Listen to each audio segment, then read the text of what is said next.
இருக்கத்தக்கதாக எங்கள் உள்ளத்திலே அது பதிய வேண்டும் என்று கூட செபிக்கிறோம். காரையில கத்தனை நாமே பொறுப்பெடுத்துக் கொண்டு எல்லா தடைகளையும் கத்தனை அகற்றி போட்டுள்ள வேண்டும் என்று இயேசுவின் நாமத்தில் செபிக்கிறேன் நல்ல தகப்பனே. ஆமென். ஆமென். Thank you pastor.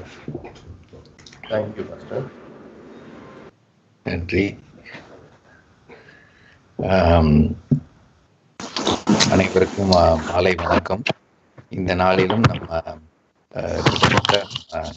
ஆரம்பிச்சதுல இருந்து கிட்டத்தட்ட 1.5 மாதம் நம்ம கிட்டத்தட்ட கடந்து வந்திருக்கிறோம்.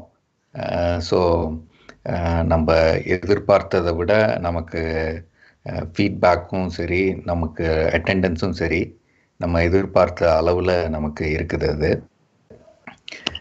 ஆகவே நம்ம இதனுடைய தொடர்ச்சியாக நம்ம பாஸ்டர் ஜெபிச்சது மாதிரி இன்னைக்கு நாம் வேதாகமத்தை நம்ம பார்க்க போகிறோம். சரிங்களா? இந்த நாளிலும் நமக்கு அந்த முக்கிய பகுதியை பாஸ்டர் ஜெபராஜ் நமக்கு எடுப்பாங்க. அதனுடைய முன்னுரை மட்டும் நான் உங்களுக்கு கொடுக்குறேன். இப்போ நம்ம இங்கே இருக்கிறதுல நம்ம பெரும்பகுதி பாஸ்டர்ஸ் நம்ம இருக்கிறோம். அதுக்கடுத்து விசுவாசிகள் இருக்கிறோம். நான் ஒரு சில கேள்விகள் சொல்கிறேன். நீங்கள் பலருக்கு தெரிஞ்சிருக்கும். நீங்கள் அந்த உங்கள் பக்கத்தில் நோட்டு பேனா இருந்து நீங்கள் குறிப்பெடுத்து கொண்டாலும் சரி, அல்லது நீங்கள் மனதிலேயே சரி தவறு போட்டுக்கிட்டாலும் சரி, அந்த முன்னுரைக்கு போகிறதுக்கு முன்னாடி நான் அந்த கேள்வியை நான் வாசிக்கிறேன்னா, தேவனே நேரடியாக 10 கட்டளைகளை மோசேயிடம் கொடுத்தார் என்று பவுல் நம்பினார். சரியா தவறா? சரிங்களா? இந்த கேள்விக்கு நீங்கள் சரி தவறு அப்படின்னு நீங்கள் உங்கள் நோட் புக்லேயோ இல்லை நோட் பேட்லேயோ நீங்கள் போட்டு வச்சுக்கணும். நீங்கள் மனசுலேயே அந்த பதிலை வச்சுக்கிட்டாலும் சரி. மறுபடியும் வாசிக்கிறேன். தேவனே நேரடியாக 10 கட்டளைகளை மோசேயிடம் கொடுத்தார் என்று பவுல் நம்பினார். இது சரியா தவறா அப்படிங்கிறத நீங்கள் குறிச்சு வச்சுக்கோங்க. 2வது கேள்வி, தாவீதும் அவருடைய குழுவினரும் உயிர் வாழ்வதற்கு பிறர் பொருளை கொள்ளையிட்டு கொலை செய்தது இல்லை. சரியா தவறா அப்படின்னு நீங்கள் எழுதி வச்சுக்கோங்க. தாவீதும் அவருடைய குழுவினரும் உயிர் வாழ்வதற்கு பிறர் பொருளை கொள்ளையிட்டு கொலை செய்தது இல்லை. சரியா தவறா? அதுக்கடுத்து சும்மா நம்ம என்டையர் பைபிள் நம்ம பல வருடங்களாக வாசிச்சுக்கிட்டு வர்றோம். ஸோ நம்ம எந்த மாதிரி நம்பிக்கையில் இருக்கோம், நம்ம இந்த கேள்விகளுக்கு நம்மளால் பதில் சொல்ல முடியுதா அப்படின்னு ஒரு திருப்பி பார்க்குறோம், அவ்வளோதான். 3வது கேள்வி, புதிய ஏற்பாட்டு நற்செய்தி நூல்களில் அது எழுதிய ஆசிரியர்களின் பெயர்கள் இடம்பெற்றிருக்கின்றன. சரியா தவறா? புதிய ஏற்பாட்டு நற்செய்தி நூல்களில் அதை எழுதிய ஆசிரியர்களின் பெயர்கள் இடம்பெற்றிருக்கின்றன. இது 3வது கேள்வி. 4வது கேள்வி, விக்கிரக வழிபாடு குறித்து இயேசு 5க்கும் குறைவான இடங்களில் கண்டித்து பேசியுள்ளார். விக்கிரக வழிபாடு குறித்து இயேசு 5க்கும் குறைவான இடங்களிலேயே கண்டித்து பேசியுள்ளார். 5வது கேள்வி, அப்போஸ்தலர் முதல் சில அதிகாரங்கள்ல பேதுரு அற்புதங்களை செய்யும் போது பேதுரு பயன்படுத்திய முழுமையான நாமம் என்ன? எந்த நாமத்தினாலே பேதுரு அற்புதங்களை செய்தார்? இயேசுங்கிற நாமம் நமக்கு தெரியும். ஆனா அது ஒரு முழுமையான நாமம் என்ன? அவர் பயன்படுத்திய அந்த முழுமையான நாமம் என்ன? நமக்கு சடனா நம்ம மைண்டுக்கு வருதா அப்படின்றத நம்ம யோசிச்சு பார்ப்போம். அதுக்கடுத்து, இயேசு பிறப்பின் போது அவரை பார்க்க கிழக்கிலிருந்து வந்த சாஸ்திரிகள் 3. இயேசு பிறப்பின் போது அவரை பார்க்க கிழக்கிலிருந்து வந்த சாஸ்திரிகள் 3. சரியா தவறா?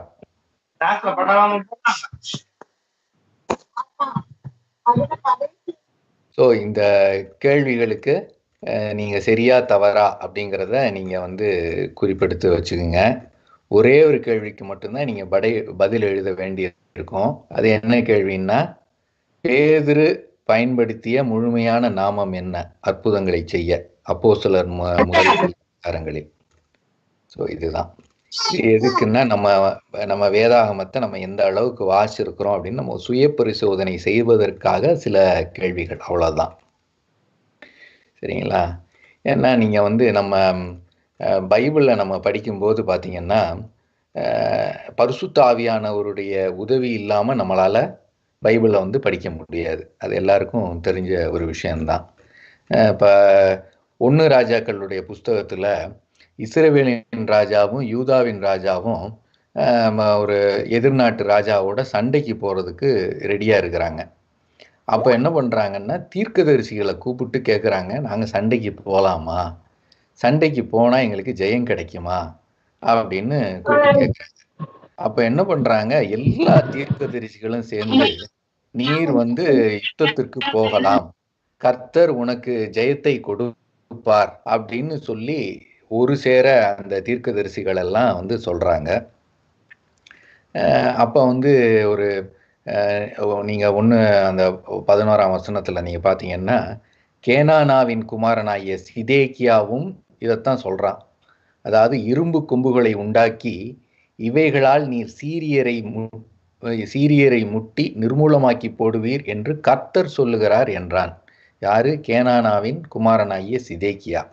அப்ப இவ்வளவு தீர்க்கதரிசிகள் பாசிட்டிவா தீர்க்க தரிசனம் சொன்ன பிறகும் ஒரே ஒரு தீர்க்கதரிசி எழும்பி அவங்களுக்கு வந்து ஆப்போசிட்டா சொல்றான்.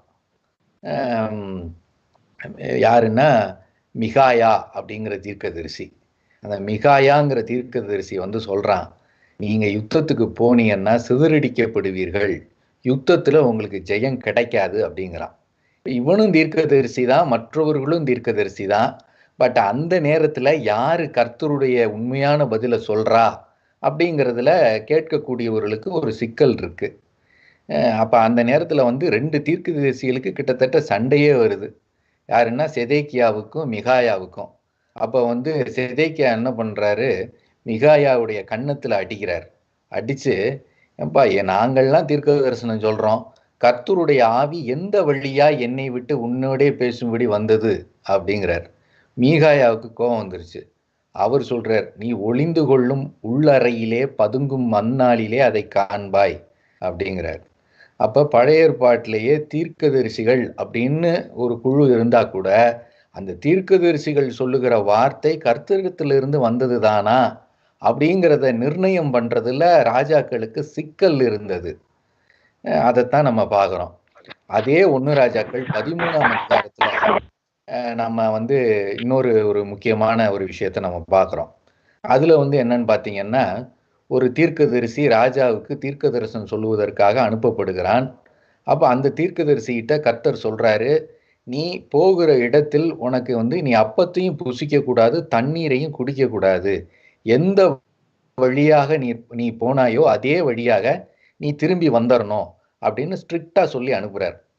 அப்ப அவன் போற இடத்துல அங்க ஒரு கர்த்தருடைய தீர்க்கதரிசி இருக்கான், ஒரு வயதான தீர்க்கதரிசி. அப்ப அந்த தீர்க்கதரிசி இந்த தீர்க்கதரிசியை பார்த்து சொல்றாரு, உம்மை போல நானும் ஒரு தீர்க்கதரிசி தான். 1 ராஜாக்கள் 13ஆம் அதிகாரத்துல வருது, 18வது வசனத்துல இருக்கு. 1 ராஜாக்கள் 13:18. உம்மை போல் நானும் தீர்க்கதரிசி தான். அவன் அப்பம் புசித்து தண்ணீர் குடிக்க நீ அவனை திருப்பி உன் வீட்டுக்கு அழைத்து கொண்டு வா என்று ஒரு தூதன் கர்த்தருடைய வார்த்தையாக என்னோடே சொன்னான் என்று அவனிடத்தில் பொய் சொன்னான் அப்படின்னு வசனம் சொல்லுது. அப்ப இந்த தீர்க்கதரிசி அந்த தீர்க்கதரிசி கிட்ட நீ எந்த அர்த்தத்துல அவனை சோதிக்கிறதுக்காக கர்த்தரே ஏவுனாரா நமக்கு தெரியாது. இல்ல சின்ன தீர்க்கதரிசியா இருக்கிறானே, போற வழியில சோர்ந்து போவானே, அவனை கொஞ்சம் சாப்பாடு கொடுத்து அனுப்புவோம், நம்ம சாப்பாடு கொடுக்கறதுனால என்ன வந்துட போகுது, அதனால அவர் கூப்பிட்டாரா நமக்கு தெரியாது.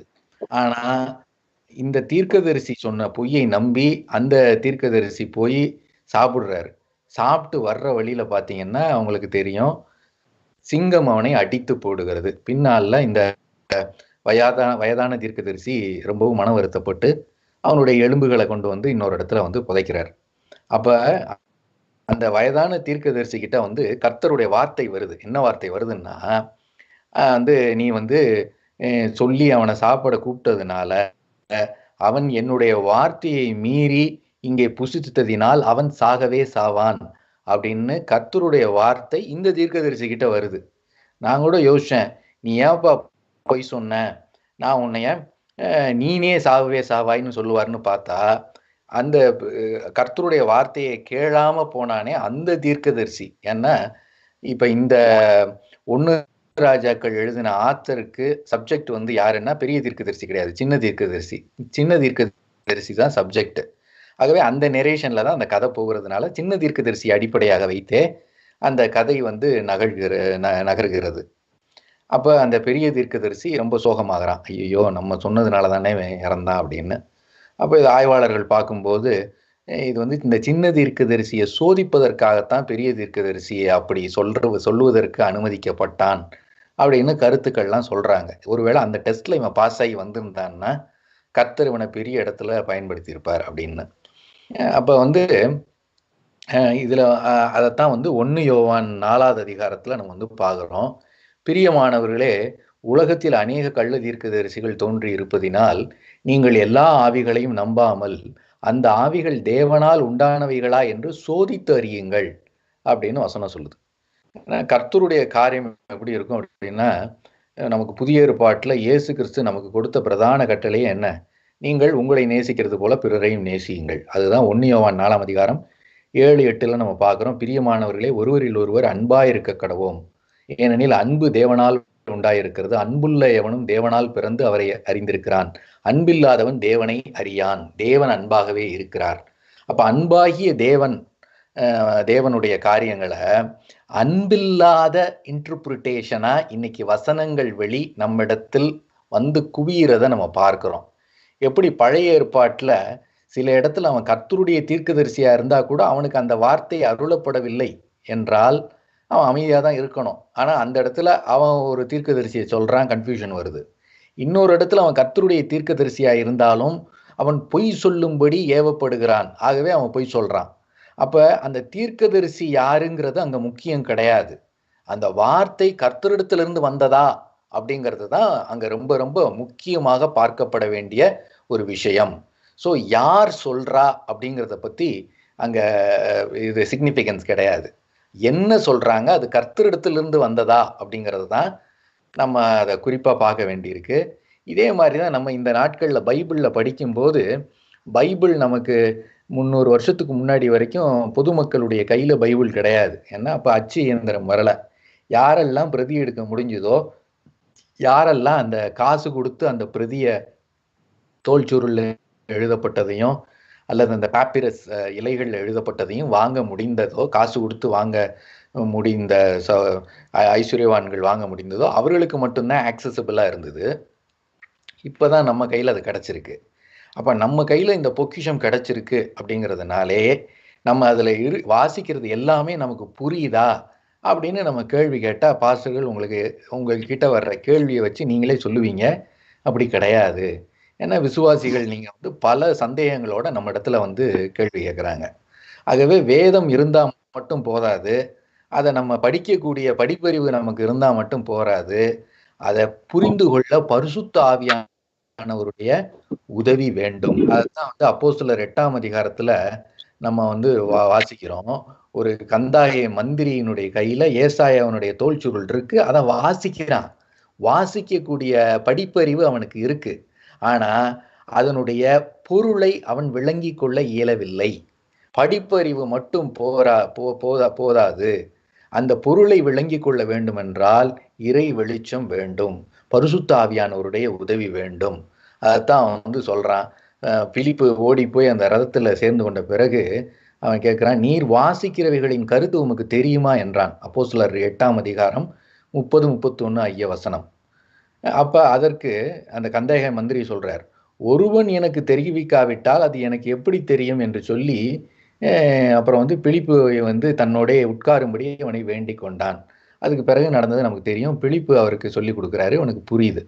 ஆகவே நமக்கு பைபிள் இருந்தா மட்டும் நமக்கு எல்லாமே விளங்கிறாது. இப்ப 2 சிறிய ஒரு உதாரணங்களை நான் சொல்லி ஜெபராஜ் கிட்ட கொடுக்க விரும்புகிறேன். இதுல வந்து ஒண்ணு வந்து பாத்தீங்கன்னா, இப்ப என் ஞாபகத்துல வர்றது வந்து இந்த அத்தி மரம் துளிர் விடும் போது நீங்கள் வந்து காலம் சமீபமாய் இருக்கிறது என்பதை அறிவீர்கள். இதுதான் வந்து இயேசு பெருமான் சொல்லிய வசனம்.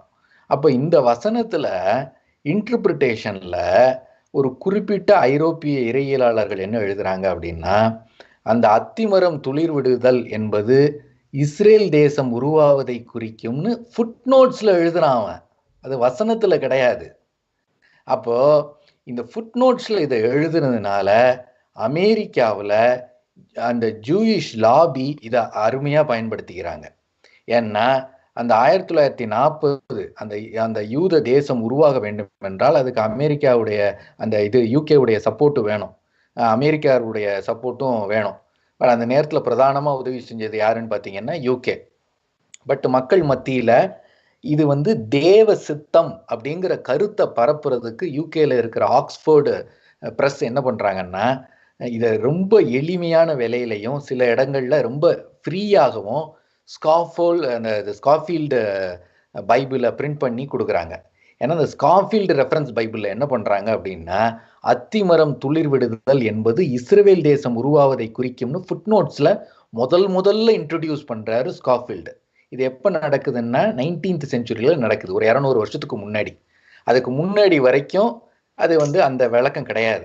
அப்ப வேத ஆய்வாளர்கள் புதிய ஏற்பாட்டுல நமக்கு தேவன் அன்பாக இருக்க சொல்லி இருக்கிறாரு, எங்கேயாவது சண்டை நடந்தா நம்மளை சமாதானம் பண்ண சொல்லி இருக்கிறாரு, இருக்கிற சண்டையில எண்ணெயை ஊத்தி சண்டையை பெருசாக்கி ஒரு குழுவுக்கு மட்டும் ஒரு இடத்த புடுங்கி கொடுக்கணும் அப்படிங்கிறதெல்லாம் நமக்கு இயேசு பெருமான் கற்றுக் கொடுக்கவில்லை. எல்லாரும் சமாதானமா வாழணும், நீ யூதனா நீயும் ரட்சிக்கப்படணும், நீ இஸ்லாமியனா நீயும் ரட்சிக்கப்படணும், எல்லாரும் அடிச்சுக்காம சந்தோஷமா சமாதானமா வாழணும், இதுதான் பரிசுத்த ஆவியானவர் கற்றுக் கொடுக்கிறது. புதிய ஏற்பாட்டுல நீங்க இந்துக்களா உங்களுக்கு இந்த பவுண்டரியை தர்றேன், நீங்க முஸ்லீம்களா உங்களுக்கு இந்த பூமியை தர்றேன், கிறிஸ்தவங்களா உங்களுக்கு இந்த பூமியை தர்றேன் அப்படின்னு மதத்தின் அடிப்படையிலையோ இனத்தின் அடிப்படையிலையோ எங்கேயுமே தேவன் இடத்தை பங்கு போட்டு கொடுத்தது இல்லை புதிய ஏற்பாட்டு காலத்துல. ஆகவே புதிய ஏற்பாட்டு காலத்துல எந்த ஊரா இருந்தாலும் எல்லா சமயத்தவரும் சமாதானமா வாழணும். அப்ப இயேசுவின் பிள்ளைகள் மற்றவர்களை வெறுப்புணர்வோட பார்க்க கூடாதுன்னு அன்பின் உபதேசம் நடைபெறுகிற கூடிய இந்த நாட்கள்ல அந்த பாலஸ்தீனத்துல வாழ்ந்த அரபுகளா இருக்கட்டும் இல்ல கிறிஸ்தவர்களா இருக்கட்டும், அவர்களெல்லாம் அந்த இடத்தை விட்டு கொடுக்க வேண்டும், அது யூதர்களுக்காக பிரதானமாக கொடுத்த பூமின்னு ஆயுதங்களால அடித்து துரத்திட்டு அவங்களுக்கு வலுக்கட்டாயமா ஒரு ஏற்படுத்தி கொடுக்கிற அரசியல் நிகழ்வு தான் அந்த ஃபுட்நோட்ஸ்ல புகுத்தப்பட்டது அப்படின்னு ஆய்வாளர்கள் சொல்றாங்க. இன்னைக்கு அதுக்கு நிறைய பாஸ்டர்ஸ் எழும்பி இது இயேசுவினுடைய உபதேசத்துக்கே எதிரானது அப்படின்னு சொல்லி அந்த ஃபுட்நோட்ஸ்லாம் நீக்கணும்னு சொல்லி போர்க்கொடி தூக்கிக்கிட்டு இருக்கிறாங்க. அப்ப நீங்க பாத்தீங்கன்னா அப்ப அந்த வசனம் என்ன அர்த்தத்தை கொடுக்குது அப்படிங்கிறது நம்மில் பலருக்கு தெரிய மாட்டேங்குது. ஏன்னா பழைய ஏற்பாட்டை நீங்க பாத்தீங்கன்னா இஸ்ரவேல் தேசம் அத்தி மரத்துக்கும் ஓமையா சொல்லப்பட்டிருக்கும், ஒலிவு மரத்துக்கும் ஓமையா சொல்லப்பட்டிருக்கும். அது இஸ்ரவேல் தேசத்துக்கு மட்டும் இல்ல, பல தேசங்களுக்கும் பல மரங்களுக்கும் ஒப்புமையா கூறப்பட்டிருக்கும். ஆகவே அந்த பர்டிகுலர் கான்டெக்ட்ல அந்த தீர்க்கதரிசி எந்தெந்த தேசத்தை குறித்து தீர்க்க தரிசனம் சொல்றான் அப்படிங்கிறத அடுத்த வசனத்தை ரெஃபரன்ஸா வச்சுதான் நம்ம என்ன பண்ணணும், அந்த இடத்துல நமக்கு என்ன பொருள்ல அந்த அர்த்தம் நமக்கு சொல்லப்பட்டிருக்குங்கிறத நம்ம புரிஞ்சுக்கணும். ஆகவே அது அத்தி மரம்னா அது இஸ்ரவேலைத்தான் குறிக்கும் அப்படிங்கிறது கிடையாது. ஏன்னா இஸ்ரவேலே ஒலிவு மரத்துக்கு இணையாகவும் சொல்லப்பட்டிருக்கு, அது பவுல் அப்போஸ்தலன் சொல்றதையும் நம்ம பார்க்கிறோம். அப்ப இந்த மாதிரி ஒரு தவறான உரையை உட்புகுத்தி கிறிஸ்தவ உலகத்திலேயே ஒரு மாறுபட்ட உபதேசத்தை நம்ம இந்த நூற்றாண்டுகள்ல கொண்டு வருகிறத நம்ம பார்க்கிறோம். அதுக்கடுத்து இன்னொரு ஒரு முக்கியமான இது என்னன்னா, நம்ம ஏற்கனவே பார்த்தபடி அந்த தீர்க்கதரிசி நல்ல தீர்க்கதரிசியா இருந்தா கூட அது அந்த நேரத்துல அது கர்த்தருடைய வார்த்தையை சொல்றாரா அப்படின்னு நீங்க பார்க்கணும். இப்ப கூட நீங்க பாத்தீங்கன்னா நம்ம இந்த வகுப்பு தொடங்கும் போது சில நேரத்துல நமக்கு நம்ம அண்ணன் நம்ம மோகன் சி லாசரஸ் ஐயாவுடைய ஜெபம் போய்கிட்டு இருக்கோம். நமக்கு எல்லாருக்குமே தெரியும் மோகன் சி லாசரஸ் ஐயா நம்ம ஆவிக்குரிய வட்டத்துல மிகப்பெரிய தலைவர், அகில உலகத்துக்கும் போறவர். இன்னைக்கு ஒரு ஜெப எழுப்புதல அண்ணன் அவர்கள் எழுப்பி கொண்டு இருக்கிறார்கள், அது நமக்கு எல்லாருக்குமே தெரியும். பட் அதே நேரத்துல அந்த ஒரு பெரிய கர்த்தருடைய பிள்ளையா இருக்கிறார் அவர், அதுல எந்த மாற்று கருத்தும் இல்லை. பட் அவர் பெரிய கர்த்தருடைய பிள்ளையா இருந்தாலும் அவர் சொல்றதையெல்லாம் நான் நம்பணுமா அப்படின்னு கேள்வி கேட்டீங்கன்னா இல்லைங்கிறது தான் பதிலாக வருது. ஏன்னா நான் இங்கே யூகே தேசத்தில் அவர் வந்து பேசுகிறார். என்ன பேசுகிறார் அப்படின்னா, ஒரு சில வருடங்களுக்கு முன்பாடி நடந்த நிகழ்வு இது. அதில் என்ன சொல்கிறாருன்னா, அமெரிக்காவில் எலெக்ஷன் வரப்போகுது, எலெக்ஷனுக்கு கிறிஸ்தவர்கள்லாம் நாங்கள்லாம் சேர்ந்து ஜெபிச்சோம், அதில் கர்த்தர் தன்னுடைய தாசனை ஏற்படுத்தி இருக்கிறார், அந்த தாசனுடைய பெயர் டொனால்டு ட்ரம்ப், அவன் கர்த்தருக்காக தேசத்தை சுத்திகரிக்க போகும் என்னுடைய தாசன், அந்த டொனால்டு ட்ரம்ப் அப்படிங்கிற அந்த கர்த்தருடைய பிள்ளை ஜெயிக்கணும் அப்படிங்கிறதுக்காக வாஷிங்டன் டிசியை சுற்றி நாங்கள் வந்து ப்ரேயர் வாக் பண்ணோம், கர்த்தர் எங்களுடைய ஜெபத்தை கேட்டார், தம்முடைய பிள்ளையை ஸ்தாபித்திருக்கிறார், அவர் ரட்சிக்கப்பட்ட தேவ பிள்ளை அப்படின்னு பேசுகிறார். இதை கேட்ட பல கிறிஸ்தவர்கள் அங்கே டொனால்டு ட்ரம்ப்புக்கு ஓட்டு போடுறாங்க. ஏன்னா ரிலீஜியன் அப்படிங்கிறது பாலிடிக்ஸில் ஒரு முக்கியமான அங்கம் வகிக்குது. எப்படி இந்தியா தேசத்தில் வந்து இந்து மதத்தை வந்து இந்துத்துவங்கிற பேரில் இவங்க பிரெயின் வாஷ் பண்ணி மக்களை போலரைஸ் பண்ணி ஓட்டு வாங்குறாங்களோ, எப்படி இந்துக்களுடைய பூமி இந்துக்களுக்கே, மற்றவங்கள்லாம் வெளியில் போங்க அப்படின்னு இவங்க பிரெயின் வாஷ் பண்ணுறாங்களோ, அதே மாதிரி யூதர்களுடைய பூமி யூதர்களுக்கே, கிறிஸ்தவங்கள்லாம் வெளியில் போங்க அப்படின்னு சொல்லி யூதயாவில் கிறிஸ்தவங்களுக்கு விரோதமாகவும் பிரச்சனை நடந்துக்கிட்டு இருக்கு. அது வந்து மீடியாவில் ஃபோக்கஸ் ஆகாது. அது வந்து அரபுகளுக்கு எதிராக தான் பிரச்சனை நடக்கிற மாதிரி ஃபோக்கஸ் ஆகும். அப்போ ஒரு போலரைசேஷன் வந்து அமெரிக்க அந்த ஜயானிஸ்ட் போதகர்கள் மத்தியில் ஒரு பிரச்சாரம் ஏற்படும் போது அந்த பிரச்சாரத்தினுடைய எதிரொலியாக நம்ம மோகன் சி லாசரஸ் அண்ணனும் அதை பேசுகிறாங்க. ஆனால் அங்கே இருக்கிற உண்மையான கர்த்தருடைய பிள்ளைகளுக்கு தான் தெரியும், ட்ரம்ப் அப்படிங்கிறவர் ஒரு மிகப்பெரிய ஃப்ராட். அவர் எப்படின்னு கேட்டிங்கன்னா, பல கம்பெனிகளை உருவாக்கி இன்வெஸ்டார்ஸை வெல்கம் பண்ணி இன்வெஸ்டார்ஸுடைய மணியை அதில் உள்ளே போட்ட பிறகு அந்த அந்த கம்பெனி சில நேரம் நடத்த முடியாத சூழ்நிலை போகும்போது அதனுடைய மொத்த பணத்தையும் இவர் போர்ட் ஆஃப் டைரக்டருங்கிற பேரில் சுருட்டி அந்த கம்பெனி திவாலாகி போச்சுன்னு மஞ்சள் நோட்டீஸ் கொடுத்து பங்குதாரர்களுடைய பணத்தை திருடி ட்ரம்ப் அப்படிங்கிற பிராண்டை உருவாக்குனவர் தான் இந்த ட்ரம்ப். இவருக்கு 3 மனைவி. அவருடைய தனிப்பட்ட வாழ்க்கையை குறித்து நம்ம குறை சொல்ல வேண்டிய அவசியம் நமக்கு இல்லை, அது நமக்கு தேவையும் இல்லை. பட் எதுக்கு நம்ம சொல்ல வர்றோம் அப்படின்னா, ஒரு ரோல் மாடல், நீங்கள் வந்து அவரை பற்றி உயர்வான கருத்துக்கள், பாசிட்டிவான கருத்துக்கள் என்னவோ அதை சொல்லிட்டு போகலாம். கர்த்தருடைய பிள்ளைன்னு சாட்சியாக நம்ம நிறுத்தும் போது, நீங்கள் எல்லாவற்றையும் சோதித்து பார்த்து நலமானவற்றை பிடித்து கொள்ளுங்கள் அப்படிங்கிற வசனத்துக்கு ஏற்ப நம்ம இந்த ஆவி சரியான ஆவியான டிசர்ன் பண்ண வேண்டிய கட்டத்தில் இருக்கோம். ஏன்னா அவருக்கு வந்து 3வது மனைவி வந்து ஒரு அரை நிர்வாண மாடல். அவங்க இப்போ கர்த்தருக்குள்ளே வந்திருக்கலாம், அதை பற்றி நமக்கு ஒன்றும் இல்லை. ஆனால் இவருடைய போகத்துக்காக திருமணம் செய்யப்பட்ட ஒரு பெண் தான் அவங்க. அதுக்கடுத்து இவர் வந்து அமெரிக்காவை உயர்த்துவேன், மேட் இன் அமெரிக்கா, எப்படி இங்கே made in India, make in இந்தியான்னு மோடி மக்களை போலரைஸ் பண்ணாரோ அதே மாதிரி அங்கே மக்களை பிரெயின் வாஷ் பண்ணி பதவிக்கு வந்தவர் தான் ட்ரம்ப். பதவிக்கு வந்து அவர் செஞ்ச முக்கிய வேலை என்னன்னா, அவருடைய மெலினா ட்ரம்ப், அந்த மெலினா ட்ரம்ப் நடத்துகிற கம்பெனி மூலமாக அவங்க ட்ரம்ப் ப்ராடக்ட்ஸை ஃபுல்லாக சேல் பண்ணாங்க. அந்த ட்ரம்ப் ப்ராடக்ட்ஸ் எல்லாம் சைனாவில் உற்பத்தியான ப்ராடக்ட்ஸ்.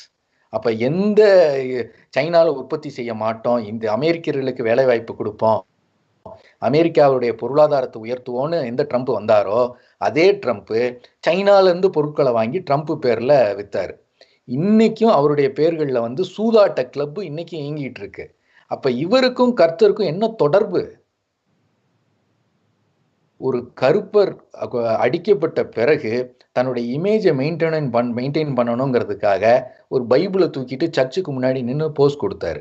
அப்போ அந்த சர்ச்சில் இருக்கிற பாஸ்டர், இவர் வரப்போகிறதே எங்களுக்கு தெரியாது, இவர் வந்து தன்னுடைய இமேஜை காப்பாற்றி கொள்வதற்கு இப்படி ஒரு போஸை கொடுக்குறாரு அப்படின்னு கர்த்தருடைய பிள்ளைகள் இப்போ அங்கங்கே எழும்பி உண்மையை பேச ஆரம்பிச்சிருக்கிறாங்க.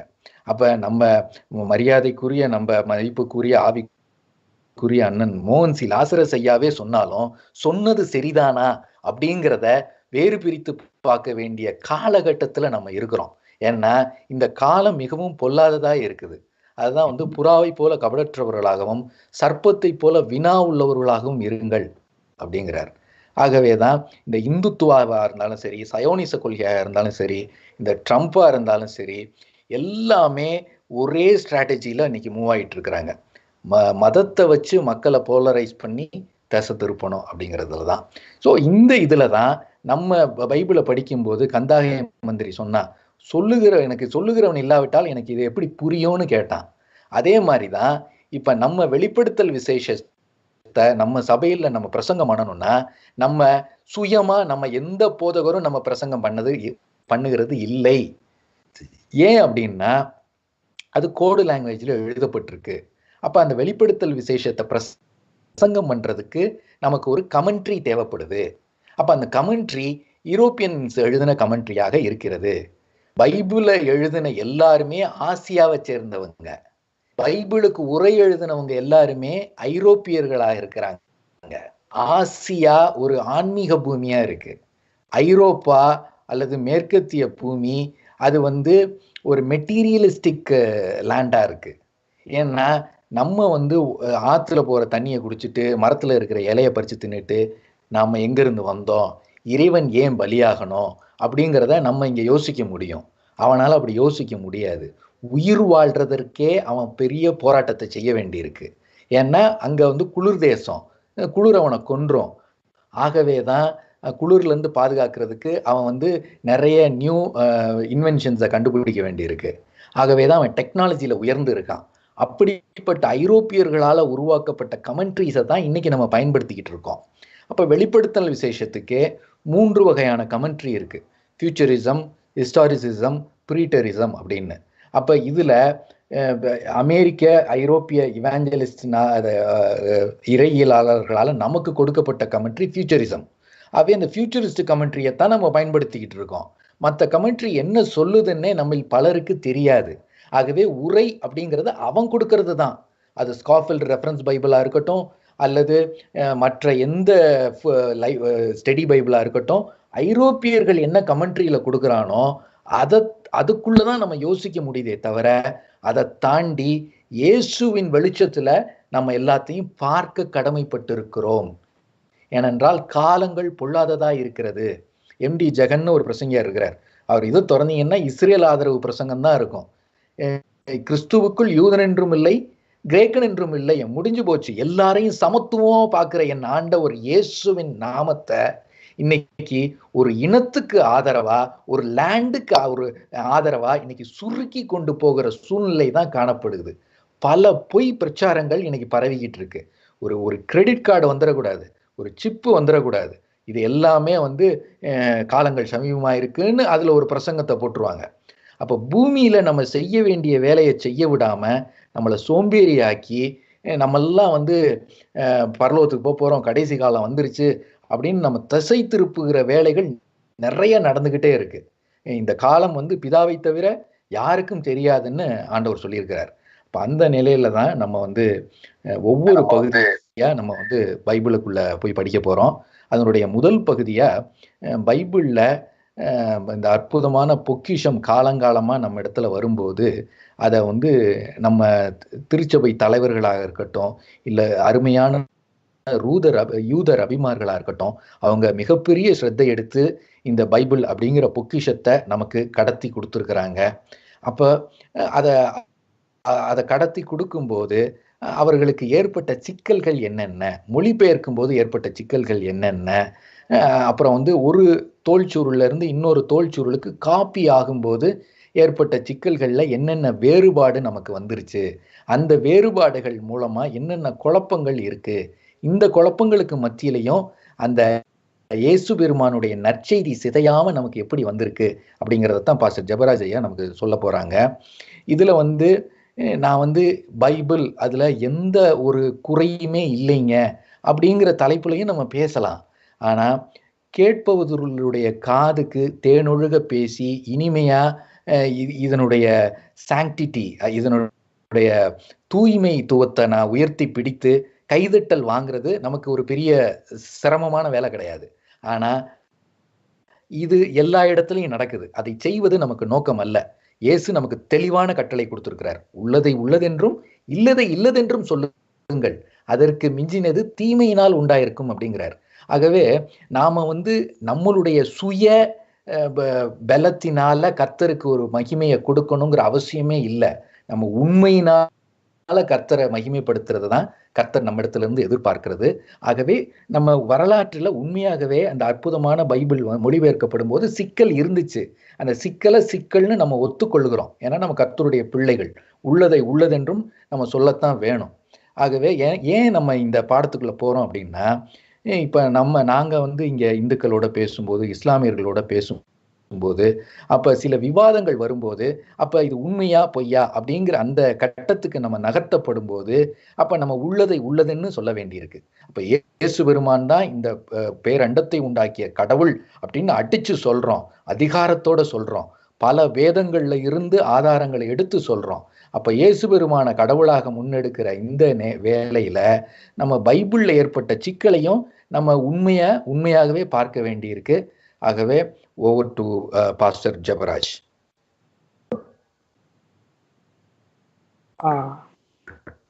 கேக்குது இல்லையா? கேக்குது. டிஸ்டர்பன்ஸ் இல்லாம கேக்குதா? கேக்குதுங்க பாஸ்டர். ஓகே. ஆண்டவராகிய இயேசு கிறிஸ்துவின் நாமத்தினாலே வாழ்த்துக்கள். இவ்வளவு நேரம் சகோதரர் பழனியப்பன் அவங்க சொன்னது மாதிரி நம்ம அண்டர்ஸ்டாண்டிங் பைபிள் அந்த சப்ஜெக்டுக்குள்ள நம்ம வரோம். வேத ஆகமத்தை புரிந்து கொள்ளும் பொழுது நாம எப்படி என்னென்ன காரியங்களை நம்ம கவனிக்கணும் அப்படின்னு சொல்லி தான் நம்ம இன்னைக்கு பார்க்க போறோம். முக்கியமா பார்த்தோம்னு சொன்னா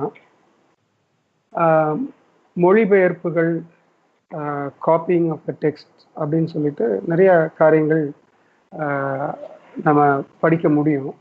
இன்னைக்கு நான் சொல்லுகிற காரியங்களை நீங்க என் கூட தொடர்ந்துட்டே வந்தீங்கன்னு சொன்னா நிறைய காரியங்கள் உங்களுக்கு ஒரு வெளிச்சம் கிடைக்கும்னு சொல்லி நான் நம்புறேன். என்னுடைய ஸ்கிரீன் நான் ஷேர் பண்றேன், உங்களுக்கு தெரியான்னு சொல்லுங்க.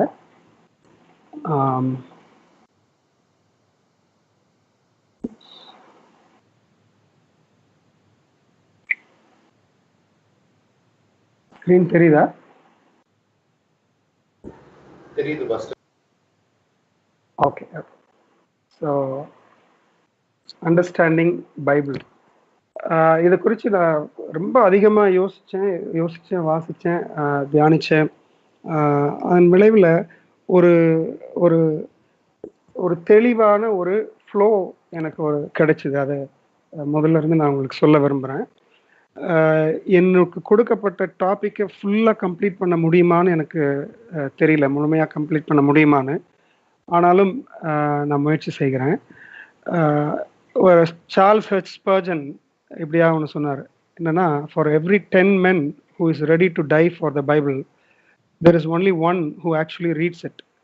வேதத்திற்காக உயிரை கொடுக்க ஆயத்தமாக இருக்கும் 10 பேரில் ஒருவர் மட்டுமே அதனை வாசிக்கிறார்.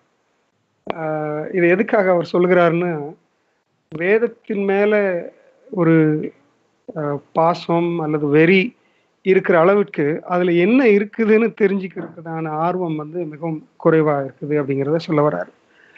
அடிப்படையில பார்த்தோம்னு சொன்னா, என்னுடைய தனிப்பட்ட வாழ்க்கையில வேதாகமம் ஒரு மிக மிக மிக முக்கியமான பங்கு வகிச்சிட்டு இருக்குது. என்னுடைய சிறு வயது முதல்ல, நான் ஒரு பாஸ்டருடைய மகனாக இருக்கிறதுனால சின்ன வயது முதற்கொண்டே வேதாகம் குறித்த காரியம்னாவே எனக்கு கொஞ்சம் வேகம் அதிகம்தான். அது வசன போட்டியா இருக்கட்டும், இல்லை எதுவாக இருந்தாலும் நான் ஃபர்ஸ்ட் வருவேன். ஆனால் ஸ்கூலில் பார்த்தீங்கன்னு சொன்னால் நான் பிலோ ஆவரேஜ் ஸ்டூடெண்ட்டாக தான் இருப்பேன். பைபிள் காலேஜில் சேர்ந்து முதல் டெஸ்ட் வச்சாங்க, அதில் கிளாஸ் ஃபஸ்ட்டு வந்தேன். ஆனால் அதுக்கு முன்னாடி வரைக்கும் ஸ்கூல்லையோ காலேஜஸ்லேயோ பார்த்தீங்கன்னு சொன்னால் ரொம்ப குறைவான மதிப்பெண்கள் தான் எடுத்துகிட்டு இருப்பேன். ஸோ அப்படி வேதத்தின் மேலே எனக்கு ஒரு பெரிய ஒரு ஈர்ப்பு, ஒரு பாசம், நேசம் இருக்குது அப்படிங்கிறதுல சந்தேகம் இல்லை. ஆனால் நான் ஒன்று சொல்லணும்னு சொன்னால், வேதத்தை நான் அவ்வளவா நேசிக்கிறேன், அதே நேரத்தில் இயேசுவை அதை விட 1000 மடங்கு அதிகமாக நான் நேசிக்கிறேன். நான் வேதத்தை நேசிக்கிறதை விட 1000 மடங்கு அதிகமாக இயேசுவை நேசிக்கிறேன். ஒரு சிலருக்கு இந்த வித்தியாசமே புரியாது, என்ன ரெண்டும் ஒன்று தானேன்ற மாதிரி கூட ஒரு சிலர் நினைக்கலாம். இன்றைக்கு நம்ம போக போக இதை குறித்து நம்ம தெளிவாக தெரிஞ்சுக்கலாம். என்ன வேதம் என்றால் என்ன, எதை பைபிள் என்று சொல்லுகிறோம் என்று சொன்னால், கிரேக்க வார்த்தையிலிருந்து வந்தது தான் பைபிள். பிப்ளியோ என்று சொல்லப்படுகிறான். அதற்கு அர்த்தம் வந்து புக்ஸ் என்று சொல்லி அர்த்தம், ப்ளூரல்ல புத்தகங்கள் என்று சொல்லி அர்த்தம். இன்னொரு வார்த்தையும் பயன்படுத்தப்படுகிறது. அது என்னன்னு சொன்னால் கிராஃபை. கிராஃபை என்று சொன்னால் எழுத்துக்கள் என்று சொல்லி அர்த்தம், ரைட்டிங்ஸ். அதுதான் வந்து ஸ்கிரிப்சர் என்று சொல்லுகிறோம். ஸோ பொதுவாக புக்ஸ் என்று சொல்லப்படுவதை பிப்ளியோ என்றும், ஸ்கிரிப்சர் என்று சொல்லப்படுவதை ரைட்டிங்ஸ் என்றும் சொல்வார்கள் கிரேக்க மொழியில. எதற்காக வேதம் எழுதப்பட்டதுன்னு சொல்லி பார்த்தோம். கிராஃபை, ஸ்கிரிப்சர் என்று சொல்லும் பொழுது எழுதப்பட்டது, ஏன் எழுதப்பட வேண்டும் அப்படின்னு சொல்லி பார்த்தோம்னு சொன்னா, எந்த ஒரு காரியமே முதலாவது வாய்வழி பாரம்பரியமாகத்தான் வரும். அதன் பிறகு அது அடையாளங்களும் சிற்பங்களுமாக சொல்லப்படும். அதன் பிறகுதான் எழுத்துக்களாக மாறும் இல்லையா? வாய்வழி பாரம்பரியம் அப்படின்னா ஒரு சமூகத்தின் கலாச்சார மற்றும் வரலாற்று மரபுகள் எழுதப்பட்ட அறிவுறுத்தல் இல்லாமல் ஒரு தலைமுறையில் இருந்து இன்னொரு தலைமுறைக்கு வாய் வார்த்தை மூலம் அனுப்பப்படுவது. என்னுடைய தலைமுறையிலிருந்து இன்னொரு தலைமுறைக்கு வாய் வார்த்தை வழியாக சொல்லப்படுகிறது இல்லையா? அதுதான் வந்து ஓரல் ட்ரெடிஷன். அப்போ எந்த ஒரு காரியமும் எந்த ஒரு சமயம் சார்ந்த விஷயமாக இருந்தாலும் அது எழுத்து வடிவம் பெறுவதற்கு முன்பதாக அந்த கருத்துக்கள் அல்ல சம்பவங்கள் எல்லாமே வாய் வழியிலாக சொல்லப்பட்டு இருக்கும். அது பிறகு அடையாளங்களும் சிற்பங்களுமாக அது மாறுகிறது. அதுக்கு ஒரு சிறந்த உதாரணம் பார்த்தோம்னு சொன்னா, உபாகமம் 6ஆம் அதிகாரம் 6ஆம் வசனத்திலிருந்து 9ஆம் வசனம் வரைக்கும் நம்ம வாசிக்கும் பொழுது, இன்று நான் உனக்கு கட்டளையிடுகிற இந்த வார்த்தைகள் உன் இருதயத்தில் இருக்க கடவது. நீ அவைகளை உன் பிள்ளைகளுக்கு கருத்தாய் போதித்து, நீ உன் வீட்டில் உட்கார்ந்திருக்கிற போதும், வழியில் நடக்கிற போதும், படுத்துக்கொள்கிற போதும், எழுந்திருக்கிற போதும் அவைகளை குறித்து பேசி அவைகளை உன் கையின் மேல் அடையாளமாக கட்டிக்கொள்வாயாக. அவைகள் உன் கண்களுக்கு நடுவே ஞாபகக்குறியாய் இருக்க கடவது. அவைகளை உன் வீட்டு நிலைகளிலும் உன் வாசல்களிலும் எழுதுவாயாக என்று சொல்லப்பட்டிருக்கு. இதைதான் யூதர்கள் பார்த்தோம்னு சொன்னா, அவர்களுடைய வாசக்காலில வந்து 10 கட்டளைகளை பலவிதமான அலங்காரமான ஒரு ஒரு குடுவையில அதை வைத்திருப்பார்கள். அதுக்குரிய காரணம் என்னவென்று சொன்னால், நான் இதை பின்பற்ற வேண்டும் என்று என்னை ஞாபகப்படுத்துவதற்காக என்று சொல்லி பார்க்கிறோம். அது மட்டுமல்ல, இன்னொரு சம்பவம், யோசுவா அந்த யோர்தானை கடந்த பொழுது அங்கே 12 கற்களை எடுத்து வைக்க சொல்கிறார்.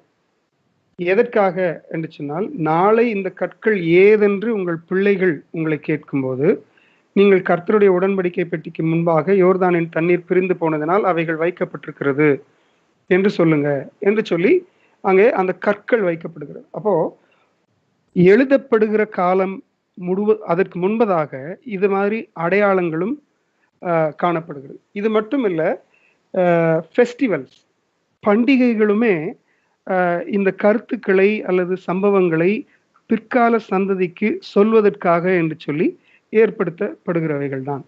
ஆகவேதான் நம்ம யூத பாரம்பரியத்தில் பார்க்கும் பொழுது பஸ்கா பண்டிகை கொண்டாடுகிறார்கள். ஏனென்று சொன்னால், அந்த மரண தூதன் வந்து அவர்களுடைய வீடுகளை கடந்து போனான் என்பதை உணர்த்தும்படியாக, நினைவு கூறும்படியாக அது செய்யப்படுகிறதுன்னு சொல்லி, இப்படி ஒவ்வொரு பண்டிகைகளுக்கும் ஒரு காரணம் இருக்கு. இப்போ பண்டிகைகள் வழியாகவும் கருத்துக்கள் பரப்பப்பட்டன. அதன் பிறகுதான் பார்க்கிறோம் எழுத்து வடிவம். இங்கிருந்து என் கூட நீங்க சேர்ந்து கொஞ்சம் என் கூட சேர்ந்து சிந்திச்சுக்கிட்டே வரணும்னு சொல்லி நான் விரும்புறேன். எழுத்துக்கள் நல்லா கவனிச்சு பார்த்தோம்னு சொன்னா, அந்த நாட்கள்ல ஒரு காரியம் எழுதப்பட வேண்டும் என்று சொன்னால் அது சாதாரணமான விஷயம் அல்ல.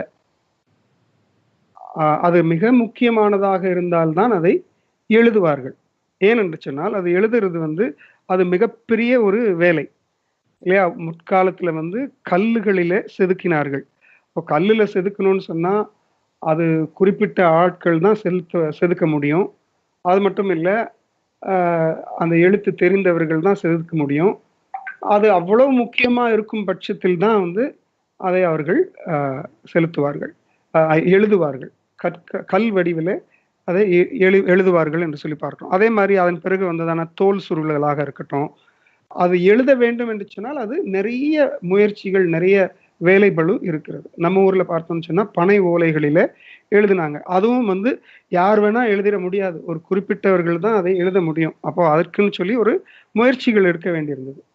ஆகையினால இந்த எழுத்து வடிவம் கடினமான ஒன்றாக இருக்கிறபடினால உண்மையா கண்டிப்பா எழுதிதான் ஆகணும் என்று இருக்கிற காரியங்களை மட்டும்தான் எழுதுவார்கள். அப்படி எழுதப்பட்டால் அது முக்கியமானது என்று சொல்லி புரிந்து கொள்ளலாம். அதே நேரத்துல மன்னர்கள் ஆட்சிக்குள்ளாக வரும் பொழுது அங்க இன்னொரு விஷயத்தையும் நம்ம கவனிக்கணும். என்னன்னு சொன்னா, அதிகாரம் உள்ளவர்கள் தங்களுக்கு சாதகமான நடப்புகள் மட்டுமே எழுத்து வடிவம் பெறுவதை உறுதிப்படுத்தினார்கள். நல்லா கவனிச்சு பாருங்க. ஒரு மன்னர் அரசாளுகிறாரு. அப்போ அவருடைய நாட்டுல எழுதப்படுகிற காரியங்கள் எல்லாம் தன்னுடைய சாதனைகளையும் தனக்கு சாதகமான காரியங்களையும் மட்டுமே கொண்டிருக்க வேண்டும் என்று எதிர்பார்ப்பது மிகவும் இயல்பான ஒன்று. அவங்களுக்கு சாதகமில்லாத காரியங்களை அழிக்கவும் எழுதினவர்களை அழிக்கவும் அவர்கள் முயற்சி செய்வார்கள் இல்லையா? சரி, இதை நாம புரிந்து கொள்ள வேண்டும். சரி, இப்போ பழைய ஏற்பாட்டு உருவான விதத்தை நான் இது ஒரு நோக்கத்தோடு தான் உங்களை இந்த பயணத்துல கொண்டு போகிறேன். என்னுடைய ஸ்கிரீன் தெரியுது தானே எல்லாருக்கும்? ஃபார்மேஷன் ஆஃப் ஓல்ட் டெஸ்டமென்ட் என்றதான ஸ்கிரீன் இப்போ இருக்குது. அது உங்களுக்கு தெரியுது தானே? தெரியுது பாஸ்டர். ஓகே. ஸோ பழைய ஏற்பாட்டின் உருவாக்கம் கொஞ்சம் கவனமா சிந்திச்சுட்டே வாங்க. இஸ்ரவேலர்களுக்கு மோசேயின் காலம் வரை எழுத்து வடிவிலான எந்த குறிப்புகளும் இருந்ததாக தகவல்கள் எதுவுமே இல்லை. யோசித்து பாருங்க. மோசேயினுடைய காலம் வரைக்கும் அவர்கள் குறித்ததான எந்த ஒரு விஷயமும் எழுத்து வடிவில் இருந்ததாக இல்லை. இப்போ மோசேயிடம் நியாயப்பிரமாணம் கொடுக்கப்பட்டதாக நம்பப்படுகிறது. நியாயப்பிரமாணம் தான் வேதமாக பார்க்கப்பட்டது. இந்த நியாயப்பிரமாணம் என்று சொல்வது வெறும் 10 கட்டளைகள் என்று சுருக்கமாக இருக்கிறத நாம கவனிக்கணும். 10 கட்டளைகள் மட்டும்தான் எழுதப்பட்டதாக வேதத்திலேயே சொல்லியிருக்கு இல்லையா?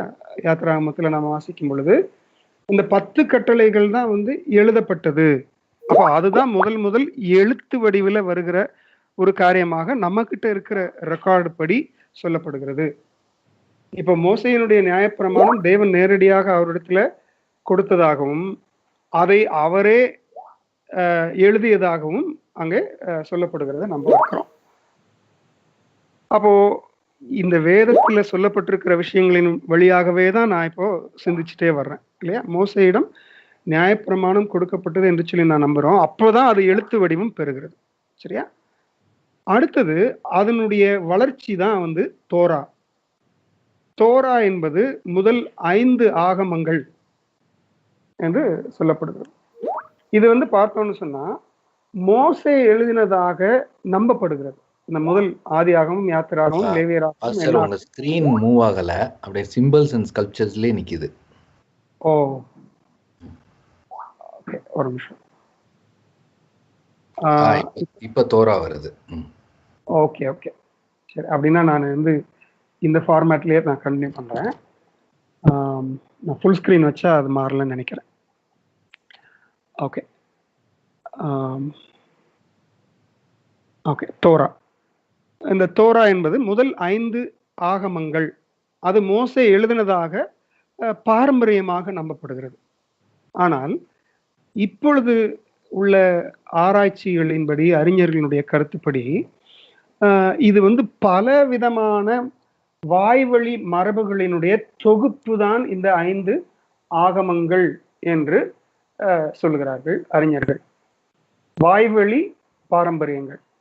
அதுக்கு மிகச்சிறந்த உதாரணம் எதுன்னு சொல்லி பார்த்தோம்னு சொன்னா, படைப்பு குறித்ததான குறிப்புகள் முதல் அதிகாரம் 1ஆம் வசனத்திலிருந்து 2ஆம் அதிகாரம் 3ஆம் வசனம் வரைக்கும் ஒரு குறிப்பும், 2ஆம் அதிகாரம் 4ஆம் வசனத்திலிருந்து 25ஆம் வசனம் வரைக்கும் இன்னொரு குறிப்புமாக அதுல சொல்லப்பட்டிருக்கு. அதுல நம்ம கவனிச்சு பார்த்தோம்னு சொன்னா, அந்த வசனங்களையே நான் உங்களுக்கு அடுத்த ஸ்லைட்ல கொடுத்துருக்கேன். ஆதியாகமம் 1:24 நல்லா கவனிச்சிங்கன்னு சொன்னா, 1ஆம் அதிகாரத்துல 24ஆம் வசனத்துல, பின்பு தேவன் பூமியானது ஜாதி ஜாதியான ஜீவ ஜந்துக்களாகிய நாட்டு மிருகங்களையும் ஊரும் பிராணிகளையும் காட்டு மிருகங்களையும் ஜாதி ஜாதியாக பிறப்பிக்க கடவுது என்றார். அது அப்படியே ஆயிற்று. இந்த மிருகங்கள், ஜீவ ஜந்துக்கள், நாட்டு மிருகங்கள் இதெல்லாம் எப்படி படைக்கிறாரு? அதாவது பிறப்பிக்க கடவுது என்றார், அது அப்படியே ஆயிற்று. அதாவது வாயின் வார்த்தையினாலே அதை உருவாக்குகிறார். யாரு உருவாக்குறதுன்னு சொன்னா தேவன் உருவாக்குகிறார். சரியா? இதன் பிறகுதான் மனிதனை உருவாக்குகிறார். 1 அதிகாரம் 27 வசனத்துல தேவன் தம்முடைய சாயலாக மனுஷனை சிருஷ்டித்தார், அவனை தேவ சாயலாகவே சிருஷ்டித்தார், ஆணும் பெண்ணுமாக அவர்களை சிருஷ்டித்தார். இது 27 வசனம். இது கிரியேஷன் அக்கவுண்ட், முதலாவது கிரியேஷன் அக்கவுண்ட். இரண்டாவது கிரியேஷன் அக்கவுண்ட் 2 அதிகாரம் 3 அதிகாரத்துல இருந்து ஆரம்பிக்குது. அதுல 7 வசனத்துல பார்த்தீங்கன்னு சொன்னா என்ன சொல்லுகிறேன்னு சொன்னா, தேவனாகிய கர்த்தர் மனுஷனை பூமியின் மண்ணினாலே உருவாக்கி ஜீவ சுவாசத்தை அவன் நாசியிலே ஊதினார், மனுஷன் ஜீவாத்மாவானான். இது 7 வசனத்துல.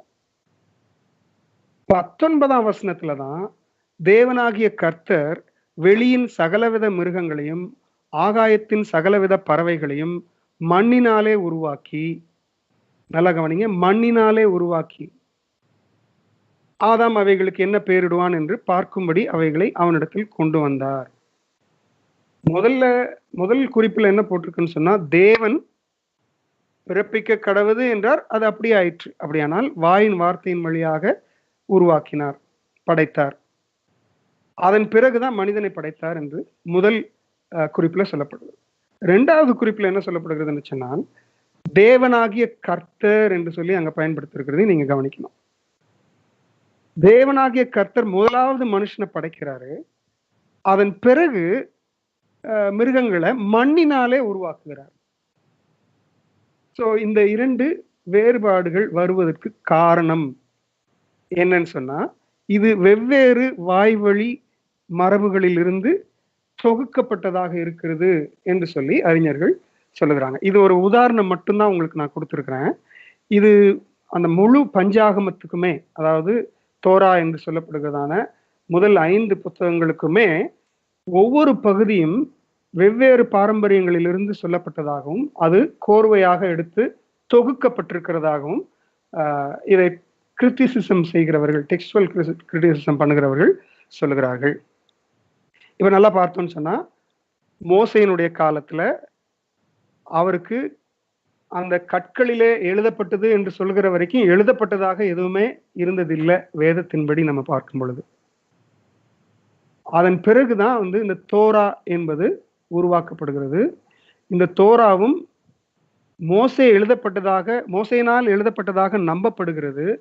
ஆனால் நம்ம நன்றாக கவனிக்கணும், இது பிற்காலத்தில் தான் தொகுக்கப்பட்டதாக இப்போ அறிஞர்கள் சொல்லுகிறார். அதனுடைய பயன்படுத்தப்பட்டிருக்கிறதான வார்த்தைகள், அதில் உள்ள வருகிற சம்பவங்களில் இருக்கிறதான வித்தியாசங்கள், இதை பார்த்து அது வெவ்வேறு வகையில் எழுதப்பட்டதாக கருதுகிறார்கள்.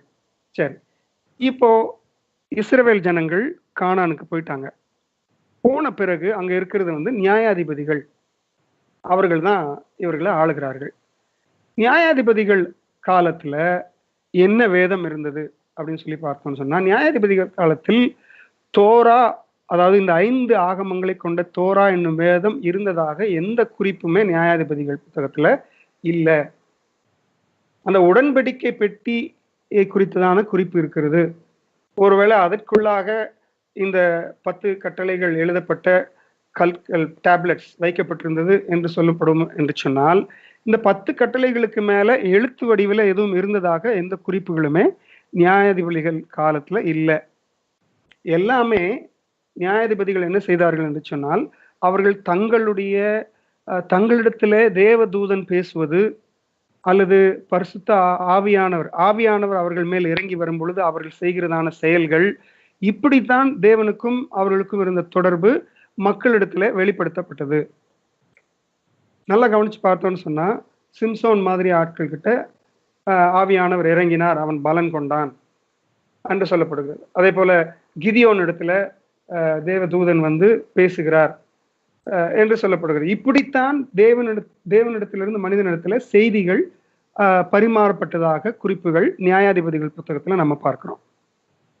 அடுத்தது ராஜாக்களின் காலத்துல எது வேதமா இருந்திருக்கும் என்று சொல்லி பார்த்தால் நல்லா கவனிக்கணும். தாவீது நிறைய சங்கீதங்களை எழுதுகிறான். முக்கியமா 119ஆம் சங்கீதம் முழுமையாக அவருடைய வேதத்தை குறித்து எழுதப்பட்ட சங்கீதமாக நம்ம பார்க்கிறோம். அது கற்பனை என்று சொல்லுகிறான், கர்த்தருடைய பிரமாணம் என்று சொல்லுகிறான், வேதம் என்று சொல்லுகிறான், நியாயப்பிரமாணம் என்று சொல்லுகிறான். இப்படி பல விதங்களில் அதை அழைக்கிறான். அப்படி தாவீது சொல்லும் பொழுது அப்போ இதுவரைக்கும் எது வேதமா இருந்திருக்குதுன்னு நம்ம புரிஞ்சுக்கலாம். தோராவை குறிப்பதாக நம்ம எடுத்துக்கொள்ளலாம் இல்லையா? தோரா அதாவது ராஜாக்கள் கடவுளின் வழிநடத்தலை வேதத்தின் மூலம் பெற்றுக்கொள்வதை விட தீர்க்கதரிசிகள் மூலம் பெற்றனர் என்று நாம் பழைய ஏற்பாட்டில் பார்க்கிறோம். இப்போ சகோதரர் பழனியப்பன் சொல்லும் பொழுது கூட சொன்னார், போருக்கு போகலாமா இல்லையா அப்படின்னு சொல்லி தீர்க்கதரிசிகள் மூலமா கேட்கிறாங்க. வேதத்துல ஏதாவது போட்டிருக்கா பாருங்க அப்படின்னு சொல்லி அவங்க பார்க்கல. ஆனால் வேதத்தை குறித்து வேதம் என்று சொல்லி தாவீது சொல்வது அல்லது அந்த நாட்களிலே ராஜாக்கள் சொல்வது எதை என்று சொன்னால் இந்த தோரா என்கிறதான புத்தகத்தை தான் என்று சொல்லி நாம புரிந்து கொள்ள வேண்டும். அது மட்டுமல்ல, தீர்க்கதரிசிகள் காலம் அவங்களுக்கு எது வேதமாக இருந்தது நம்ம கவனிச்சு. தீர்க்கதரிசிகள் தோராவைத்தான் வேதமாக. அது மட்டுமல்ல, அவர்கள் தேவனிடத்திலிருந்து நேரடியாக செய்தியை பெற்றுக்கொண்டு அது மக்களிடத்துல சொன்னார்கள். தவிர வேதத்தின் மூலம் பெற்றுக்கொண்டதாக எந்த குறிப்புமே இல்லை என்பதை நீங்க பாருங்க. வேதத்தின் மூலமாக எந்த குறிப்புகளையும் அவர்கள் சொல்லல. அடுத்ததாக, சிறையிருப்பின் காலத்துல எது வேதமா இருந்திருக்கும்? இந்த காலத்துலதான் பழைய ஏற்பாட்டு புத்தகங்கள்ல பெரும்பாலான புத்தகங்கள் தொகுக்கப்பட்டிருக்க வேண்டும் என்று அறிஞர்கள் கருதுகின்றனர். இந்த காலத்துலதான் பழைய ஏற்பாட்டு புத்தகங்கள் எல்லாமே தொகுக்கப்பட்டிருக்க வேண்டும். நல்லா பார்த்தோம்னு சொன்னா இந்த காலத்துலதான் எஸ்ரா நெகேமியா உன்னுடைய சம்பவங்கள் நடக்குது. இந்த எஸ்ரா நெகேமியா புத்தகங்கள்ல கூட வேதம் என்று தோராவைத்தான் குறிப்பிடுறாங்க. மோசேயின் புஸ்தகம்னு சொல்றாங்க. மோசேயின் புஸ்தகத்தில் எழுதியிருக்கிறபடியே அவர்கள் எருசலேமில் உள்ள தேவனுடைய ஆராதனைக்கென்று ஆசாரியரை அவர்கள் வகுப்புகளின்படியும் லேவியரை அவர்கள் முறை வரிசையின்படியும் நிறுத்தினார்கள்னு எஸ்ரா 6ஆம் அதிகாரம் 18ஆம் வசனத்திலையும் இன்னும் மற்ற இடங்களையும் நம்ம பார்க்கிறோம். அப்போ எஸ்ரா நெகேமியா போன்றவர்கள் வேதம் என்று குறிப்பிடுவது மோசேயினுடைய ஆகமத்தை தான். இது எப்படி அப்படியே ப்ரோக்ரஸ் ஆயிட்டு வருகிறது என்பதை நாம் பார்த்துட்டு இருக்கிறோம். இந்த காலகட்டத்துக்கு பிறகுதான் செப்துவாகிந்த் என்கிறதான ஒன்று உருவாக்கப்படுகிறது. செப்துவாகிந்த் என்கிறது ஒரு மொழிபெயர்ப்பு. நல்லா கவனிச்சு பார்த்தோம்னு சொன்னா இது ஒரு மொழிபெயர்ப்பு. அதாவது எபிரேய பழைய ஏற்பாட்டை மொழிபெயர்த்து அவர்கள் கொடுப்பது. இது எதற்காகன்னு சொன்னா அலெக்சாண்டர் என்கிறதான மன்னன் அவனுக்கு யூதர்களுடைய சட்டம் என்ன என்று தெரிந்து கொள்ள அவன் விரும்பினான். அவன் பெரும் ராஜ்யத்தை கைப்பற்றும் பொழுது யூதர்களுடைய சட்டம் என்ன என்று சொல்லி தெரிந்து கொள்ள முற்படும் பொழுது இதை அவங்களுக்கு கேட்டு எழுதுறான்.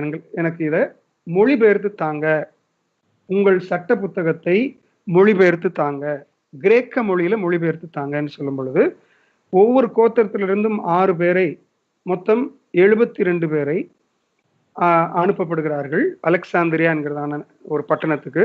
அங்கே தனித்தனியாக ஒவ்வொருத்தரும் உட்கார வைக்கப்படுகிறாங்க.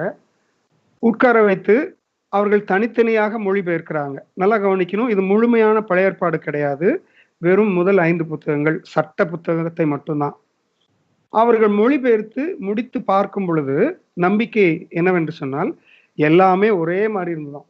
அந்த மொழிபெயர்ப்புகள் எல்லாமே ஒருத்தருக்கு ஒருத்தர் வார்த்தை மாறாமல் இருந்ததாம் என்று அவர்கள் நம்புகிறார்கள். அப்போ அதனால அதை அப்படியே ஏற்றுக்கொண்டு அதுக்கு பேர் தான் செப்துவாகிந்த் என்று பெயர். சப்த் என்று சொன்னாலே 70 என்று சொல்லி அர்த்தம். ஸோ 70 பேருக்கு மேற்பட்டவர்கள் சேர்ந்து மொழிபெயர்க்கப்பட்டது என்பதனால அது செப்துவாகிந்த் என்று பெயர் வைக்கப்படுகிறது. இது மொழிபெயர்க்கப்படும் பொழுது நான் ஏற்கனவே சொன்ன தோரா தான் முதலாவது கிமு 200ஆம் நூற்றாண்டிலே 200ஆம் ஆண்டு வாக்கிலே அது மொழிபெயர்க்கப்பட்டதாக நம்பப்படுகிறது. அதன் பிறகு நம்ம பார்த்தோம் என்று சொன்னால் 150 முதல் 50 வரை, கிமி 150 முதல் 50 வரை தான் மற்ற புத்தகங்களும் மொழிபெயர்க்கப்பட்டு அந்த காலகட்டத்தில் தான் கேனனைசேஷன் என்று சொல்லப்படுகிறதான இதுதான் நம்முடைய புத்தகங்கள் என்று வரையறுக்கப்படுகிறது. அப்படி வரையறுக்கப்பட்ட செப்துவாகின்ட்ல தள்ளுபடி ஆகமங்கள் அல்லது அப்போகிரிஃபா என்று சொல்லப்படுகிறதான புத்தகங்களும் சேர்ந்து இருக்கிறது. செப்துவாகின்ட் என்கிறதான இந்த மொழிபெயர்ப்புல அந்த இந்த இது இந்த இருண்ட காலம் என்று சொல்லப்படுகிறதான அந்த 400 வருட காலத்துக்குள்ளாக நடக்கிறதான விஷயம் இது. இதன் பிறகுதான் இயேசுவனுடைய காலம் வருகிறது. முதல் நூற்றாண்டு, கிபி முதல் நூற்றாண்டு. கிபி முதல் நூற்றாண்டுல இந்த மொழிபெயர்க்கப்பட்ட செப்துவாகின்ட் தான் பயன்படுத்தப்பட்டதாக நம்பப்படுகிறது. அப்போ இயேசு தன்னுடைய போதனைகளுக்கு இசைவாக இருக்கக்கூடிய பழைய ஏற்பாட்டு வசனங்களை தாராளமாக இந்த செப்துவாகின்ட்டிலிருந்து பயன்படுத்தினதாகவும் நம்பப்படுகிறது. அதாவது மொழிபெயர்க்கப்பட்ட கிரேக்க மொழிபெயர்க்கப்பட்டதான இந்த செப்துவாகின்ட்டிலிருந்து அவர் அதாவது தோல் சுருளை எடுத்து ஏசாயா தீர்க்கதரிசன புஸ்தகத்தை வாசித்தார் என்று சொல்லப்படுகிறது இல்லையா? அந்த வாசிக்கப்பட்டதான அந்த பகுதி இது கிரேக்க மொழிபெயர்ப்பு என்று சொல்லி நம்பப்படுகிறது. இதற்கெல்லாம் நம்ம 100% ப்ரூஃப் நமக்கு கிடையாது. ஆனாலும் அந்த காலகட்டத்துல ஏன் இது மொழிபெயர்க்கப்பட்டது என்கிறதான நோக்கத்தை பார்த்தோம் என்றாலே, அநேகர் எபிரேய மொழியை வாசிக்க மறந்து விட்டார்கள். ஏன்னா அவர்கள் சிறையிருப்புல கொண்டு போகப்பட்டதுனால அவர்கள் இருக்கிற இடத்துல என்ன மொழி பேசப்பட்டதோ அதை தான் அவர்கள் கற்றுக்கொண்டார்கள், அவர்களுடைய பிள்ளைகளும். அப்போ கிரேக்க மன்னனால் முழுமையாக ஆளுகைக்குள்ளாக வரும் பொழுது கிரேக்க மொழியை கற்றுக்கொள்ள ஆரம்பித்தார்கள். அப்போ எல்லாருக்கும் கிரேக்க மொழி தெரிகிறது என்கிறதுனால அவர்கள் கிரேக்க மொழியை பயன்படுத்த ஆரம்பித்திருக்க வேண்டும் என்று சொல்லப்படுகிறது. அப்போ இயேசு பழைய ஏற்பாட்டு வசனங்களை பயன்படுத்துகிறார் தன்னுடைய போதனைகளுக்கு நடுவாக. உதாரணத்துக்கு நான் இங்க சொல்லியிருக்கேன், லேவியராகம் 19:18 என்ன சொல்கிறது? உன்னில் நீ அன்பு கூறுகிறது போல பிறனிலும் அன்பு கூறுவாயாக என்று சொல்லப்படுகிறதான வசனத்தை அவர் பயன்படுத்துகிறார். அதே நேரத்துல ஒரு சில இடங்கள்ல பழைய ஏற்பாட்டு வசனங்களை அவர் மாற்றி சொல்லுகிறார். இதை நீங்க கவனமா கவனிக்கணும். அதுக்கு மிகச்சிறந்த உதாரணம் உபாகம் 6:13 சொல்லுது, உன் தேவனாகிய கர்த்தருக்கு பயந்து அவருக்கே ஆராதனை செய்து அவருடைய நாமத்தை கொண்டே ஆணையிடுவாயாக அப்படின்னு பழைய ஏற்பாட்டுல சொல்லப்படுகிறது. ஆனால் இயேசு என்ன சொல்லுகிறார்? மத்தேயு 5:33-37 வரைக்கும், பொய் ஆணையிடாமல் உன் ஆணைகளை கர்த்தர் முன்னிலையாய் செலுத்துவாயாக என்று பூர்வத்தாருக்கு உரைக்கப்பட்டது என்று கேள்விப்பட்டிருக்கிறீர்கள். ஆனால் நல்ல கவனிங்க, நான் உங்களுக்கு சொல்லுகிறேன், பரிச்சேதம் சத்தியம் பண்ண வேண்டாம், வானத்தின் பேரில் சத்தியம் பண்ண வேண்டாம், அது தேவனுடைய சிங்காசனம், பூமியின் பேரிலும் சத்தியம், இப்படி சத்தியமே பண்ணாத, உள்ளதை உள்ளதென்றும் இல்லாததை இல்லதென்றும் சொல்லுங்கள், இதற்கு மிஞ்சினது தீமையினால் உண்டாயிருக்கும் அப்படின்னு சொல்றாரு. அப்போ ஏற்கனவே ஒன்று சொல்லப்பட்டிருக்கிறது, ஆனா நான் சொல்லுறேன். நிறைய இடத்துல இப்படி சொல்வதை பார்க்கலாம். இது அடுத்து வருகிற பகுதிகளில் கூட இதே விதமாக சொல்லுகிறார். இப்படி உங்களுக்கு சொல்லப்பட்டிருக்கிறதை கேள்விப்பட்டிருக்கிறீர்கள், ஆனால் நான் சொல்லுகிறேன் இப்படிதான் இருக்கணும். ஒரு ஸ்திரீயை இச்சையோடு பார்ப்பதே விபச்சாரம் அப்படின்னு சொல்லுகிறார். அதுக்கு முன்னாடி அவர் என்ன சொல்லுகிறாரு? நீங்க கேள்விப்பட்டிருப்பீங்க, விபச்சாரம் பண்ணாதிருப்பாயாக என்று சொல்லப்பட்டிருக்கிறது, ஆனா நான் உங்களுக்கு சொல்லுகிறேன் என்று சொல்லி சொல்வதை பார்க்கிறோம். அப்போ இயேசு தன்னுடைய போதனைகளுக்கு இசைவாக இருக்கக்கூடிய பழைய ஏற்பாட்டு வசனங்களை பயன்படுத்துகிறார். அதே நேரத்துல இன்னொரு உதாரணம் சொல்ல வேண்டும் என்று சொன்னால், எதிராக அவர் பயன்படுத்துவதற்கு அதாவது ஓய்வு நாள், சீஷர்கள் கோதுமையை கொய்து சாப்பிட்டது ஓய்வு நாள்ல இவங்க இப்படி செய்கிறார்களே என்று சொல்லும் பொழுது அவர் சொல்லுகிறார், மனுஷனுக்காக தான் ஓய்வு நாள் உருவாக்கப்பட்டதே தவிர ஓய்வு நாளுக்காக மனுஷன் உருவாக்கப்படவில்லை என்று சொல்வதை பார்க்கிறோம். அதே போல இன்னும் ஒரு சில இடங்களிலே அவர் ஓய்வு நாளிலே அற்புதம் செய்து ஒரு இடத்துல படுக்கையை எடுத்துக்கொண்டு நடன்னு சொல்றாரு. படுக்கையை எடுப்பது என்பது செய்யவே கூடாத ஒரு காரியம் ஓய்வு நாள்ல. ஆனா அவர் சொல்றார் படுக்கையை எடுத்துக்கொண்டு நட என்று சொல்லுகிறார். இப்படி பழைய ஏற்பாட்டில் சொல்லப்பட்டிருக்கிற ஒரு சில காரியங்கள், அவைகளுக்கு எதிர்கருத்துக்களையும் இயேசு போதிக்கிறதை நாம பார்க்கிறோம். சரி, அடுத்தது அப்போஸ்தலருடைய காலம். அப்போஸ்தலருடைய காலத்தை பார்த்தோம்னு சொன்னா, அப்போஸ்தலர்கள் பெரும்பாலும் இயேசுனுடைய போதனைகளை சார்ந்திருந்தார்கள். ஆனால் அதே நேரம் பழைய ஏற்பாட்டு வசனங்களை அவர்கள் குறிப்பிட்டார்கள். ஆனால் ஒன்றை நீங்க கவனிக்கணும், மற்ற எழுத்துக்களையும் அவர்கள் குறிப்பிடுகிறார்கள். அப்போஸ்தலனாகிய பவுலும் கூட பல இடங்களிலே மற்ற வேதங்களை குறிப்பிட்டு காட்டுகிறார். அதுக்கான ஒரு சில உதாரணங்களை உங்களுக்கு முன்பாக வைக்கிறேன். 2 தீமோத்தேயு 3ஆம் அதிகாரம் 8ஆம் வசனம், என்னையும் எம்ரேயும் மோசேக்கு எதிர்த்து நின்றது போல இவர்களும் சத்தியத்திற்கு எதிர்த்து நிற்கிறார்கள் அப்படின்னு சொல்லுகிறார். இந்த சம்பவம் வந்து பழைய ஏற்பாட்டுல நம்ம கிட்ட இருக்க புத்தகங்கள்ல பார்த்தோம்னு சொன்னா இருக்காது. ஆனால் புக் ஆஃப் ஜாஷேர் என்று சொல்லப்படுகிறதான ஒரு ஒரு எழுத்து, அதாவது யூதர்களுடைய ஒரு சில புத்தகங்கள், அது வேதம் என்று ஏற்றுக்கொள்ளப்படாத ஒரு சில புத்தகங்கள், அவைகள் அதற்குள்ளாக இருக்கிறதான சம்பவத்தை அப்போஸ்தலனாகிய பவுல் இங்கே குறிப்பிடுகிறார். அடுத்தபடியா பார்க்கிறோம் 1 கொரிந்தியர் 15:33 என்ன சொல்லப்படுகிறது என்று சொன்னால், மோசம் போகாதிருங்கள், ஆகாத சம்பாஷணைகள் நல்லொழுக்கங்களை கெடுக்கும். ஆங்கிலத்துல நான் பர்டிகுலரா அதை போட்டிருக்கேன். ஏன்னா do not be misled, bad company corrupts good character, அந்த இடத்துல கொட்டேஷன் போடப்பட்டிருக்கிறத பார்க்கிறோம். ஏன் சொன்னால், இது மெனாண்டர் என்கிறதான ஒரு ஒரு பொயட், ஒரு கவிஞன், அதாவது பேகன் கவிஞன், மற்ற தேவர்களை தொழுது கொள்ளுகிறதான ஒரு கவிஞனுடைய வார்த்தைகள் அவைகள். ஆகாத சம்பாஷணைகள் நல்லொழுக்கங்களை கெடுக்கும் என்று சொல்லி, அது அந்த நாட்களிலே எல்லாராலும் தெரிந்த ஒரு வாக்கியமாக இருந்தபடினாலே அதை அவர் அங்கே பயன்படுத்துகிறதை நாம் பார்க்கிறோம்.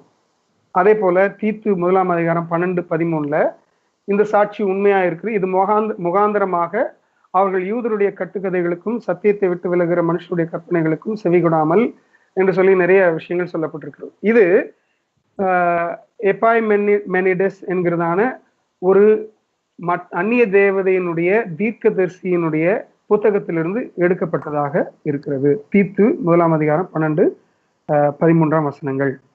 அது மட்டுமல்ல, யூதாவின் நிருபத்துல நம்ம பார்த்தோம்னு சொன்னா, ஏனோக்கு, புக் ஆஃப் ஏனோக் இன்றைக்கு புராட்டஸ்டன்ட்களாலே தள்ளுபடி ஆகமங்கள் என்று சொல்லப்படுகிறதான புக் ஆஃப் ஏனோக் என்கிறதான அந்த புத்தகத்துல சொல்லப்பட்டிருக்கிறதான ஒரு கொட்டேஷனை அங்கே 14-15 வசனத்துல நாம் யூதா எழுதுகிறதை பார்க்கிறோம். அது மட்டுமல்ல, அதே யூதாவில 9ஆம் வசனத்துல நாம் பார்த்தோம்னு சொன்னா, பிரதான தூதனாகிய மிகாவேல் மோசேயினுடைய சரீரத்தை குறித்து பிசாசுடனே தர்க்கித்து பேசின போது, பிசாசின் இடத்துல தர்க்கித்ததாக பழைய ஏற்பாட்டுல நம்ம எங்கேயுமே பார்க்க முடியாது. நம்ம தேடி தேடி பார்த்தாலும் பார்க்க முடியாது. ஏன்னா அது எங்கேயும் அது குறிப்பிடப்படவில்லை. ஆனா அது எங்க குறிப்பிடப்பட்டிருக்கிறதுன்னு சொன்னால், அசம்ப்ஷன் ஆஃப் மோசஸ் என்கிறதான ஒரு புத்தகம், அது அப்பாக்ரிஃபல் புத்தகம் கூட கிடையாது. அது சூடோகிராஃபி என்று சொல்லப்படுவார்கள். அதாவது ஒருவருடைய பெயரில் எழுதப்பட்டதாக சொல்லப்படுகிறது, ஆனால் அவர் எழுதவில்லை. மிகவும் பிற்காலத்திலே அந்த நபருடைய பெயரினால் எழுதப்பட்ட ஒரு புத்தகமாக இருக்கிறது. அதுல இருக்கிறதான ஒரு சம்பவத்தை இங்க யூதா இங்க குறிப்பிடுகிறதை நாம பார்க்கிறோம். இப்படி அப்போஸ்தலர்கள் மற்ற வேதங்களுடைய குறிப்புகளையும் எடுத்து தங்களுடைய கருத்தை சொல்வதற்கு அவர்கள் பயன்படுத்தி இருக்கிறார்கள் என்பதை நாம உணர்ந்து கொள்ளலாம். அடுத்தபடியாக மிக முக்கியமான பகுதிக்குள்ளாக நம்ம வருகிறோம். என்னன்னு சொன்னா, இந்த புதிய ஏற்பாட்டு பகுதி. புதிய ஏற்பாட்டுக்குள்ள வரும் பொழுது நம்ம ஒன்றை புரிந்து கொள்ள வேண்டும். 4 சுவிசேஷங்கள், மற்ற நிருபங்கள், அப்போஸ்தலருடைய நடபடிகள், வெளிப்படுத்தின விசேஷம், இவைகள் எல்லாமே எந்த காலத்துல எழுதப்பட்டதுன்னு சொல்லி நாம் கவனிக்க வேண்டும். அப்போஸ்தலர்கள் இவைகளை எழுதும் பொழுது அவைகளை வேதங்களாக எழுதவில்லை. நல்லா கவனிக்கணும், சொல்ற வார்த்தையை கவனமா கவனிங்க. இவைகள் வேதங்களாக எழுதவில்லை. லூக்கா எழுதும் பொழுது தியோப்புலுவே என்று சொல்லி எழுதுகிறார். தியோப்புலுவுக்கு எழுதுகிறதாவது என்று சொல்லுகிறார். அப்படியானால் தியோப்புலு என்கிறதான ஒரு மனிதனுக்கு அவர் இயேசுவை குறித்ததான சம்பவத்தை அவர் எழுத விளைகிறார். அதனுடைய விளைவு தான் இந்த லூக்கா எழுதின சுவிசேஷம். அது லூக்கா தான் எழுதினாரா என்பதற்கு 1000 கேள்விகள் இருக்கிறது. ஒரு பழனியப்பன் துவக்கத்துல ஒரு கேள்வியை கூட கேட்டாங்க. அதே போல மத்தேயு எழுதினதான நிருபம் என்று சொல்லப்படுகிறதான, மத்தேயு எழுதுகிற சுவிசேஷம் என்று சொல்லப்படுகிறதான அந்த சுவிசேஷம், இந்த 3 மத்தேயு, மார்க், லூக்கா, இந்த 3மே ஒரு கியூ சோர்ஸ் என்கிற சொல்லப்படுகிறதான இன்னொரு சோர்ஸ்ல இருந்து அவர்கள் கருத்துக்களை எடுத்தார்கள் என்று சொல்லி இப்பொழுது டெக்ஸ்டுவல் கிரிட்டிசிசம் செய்கிறதான ஆராய்ச்சியாளர்கள் சொல்லுகிறார்கள். ஆகையினால்தான் இந்த மூன்றுமே நிறைய விஷயங்கள்ல ஒத்துப்போகும். அதிலும் கூட வித்தியாசங்கள் இருக்கும். எப்படிப்பட்ட வித்தியாசம் என்று ஒரு உதாரணத்தை சொல்லுகிறேன் கேளுங்க. மத்தேயு எழுதின சுவிசேஷத்துல இயேசு போய் சாட்டையை உண்டு பண்ணி எல்லாரையும்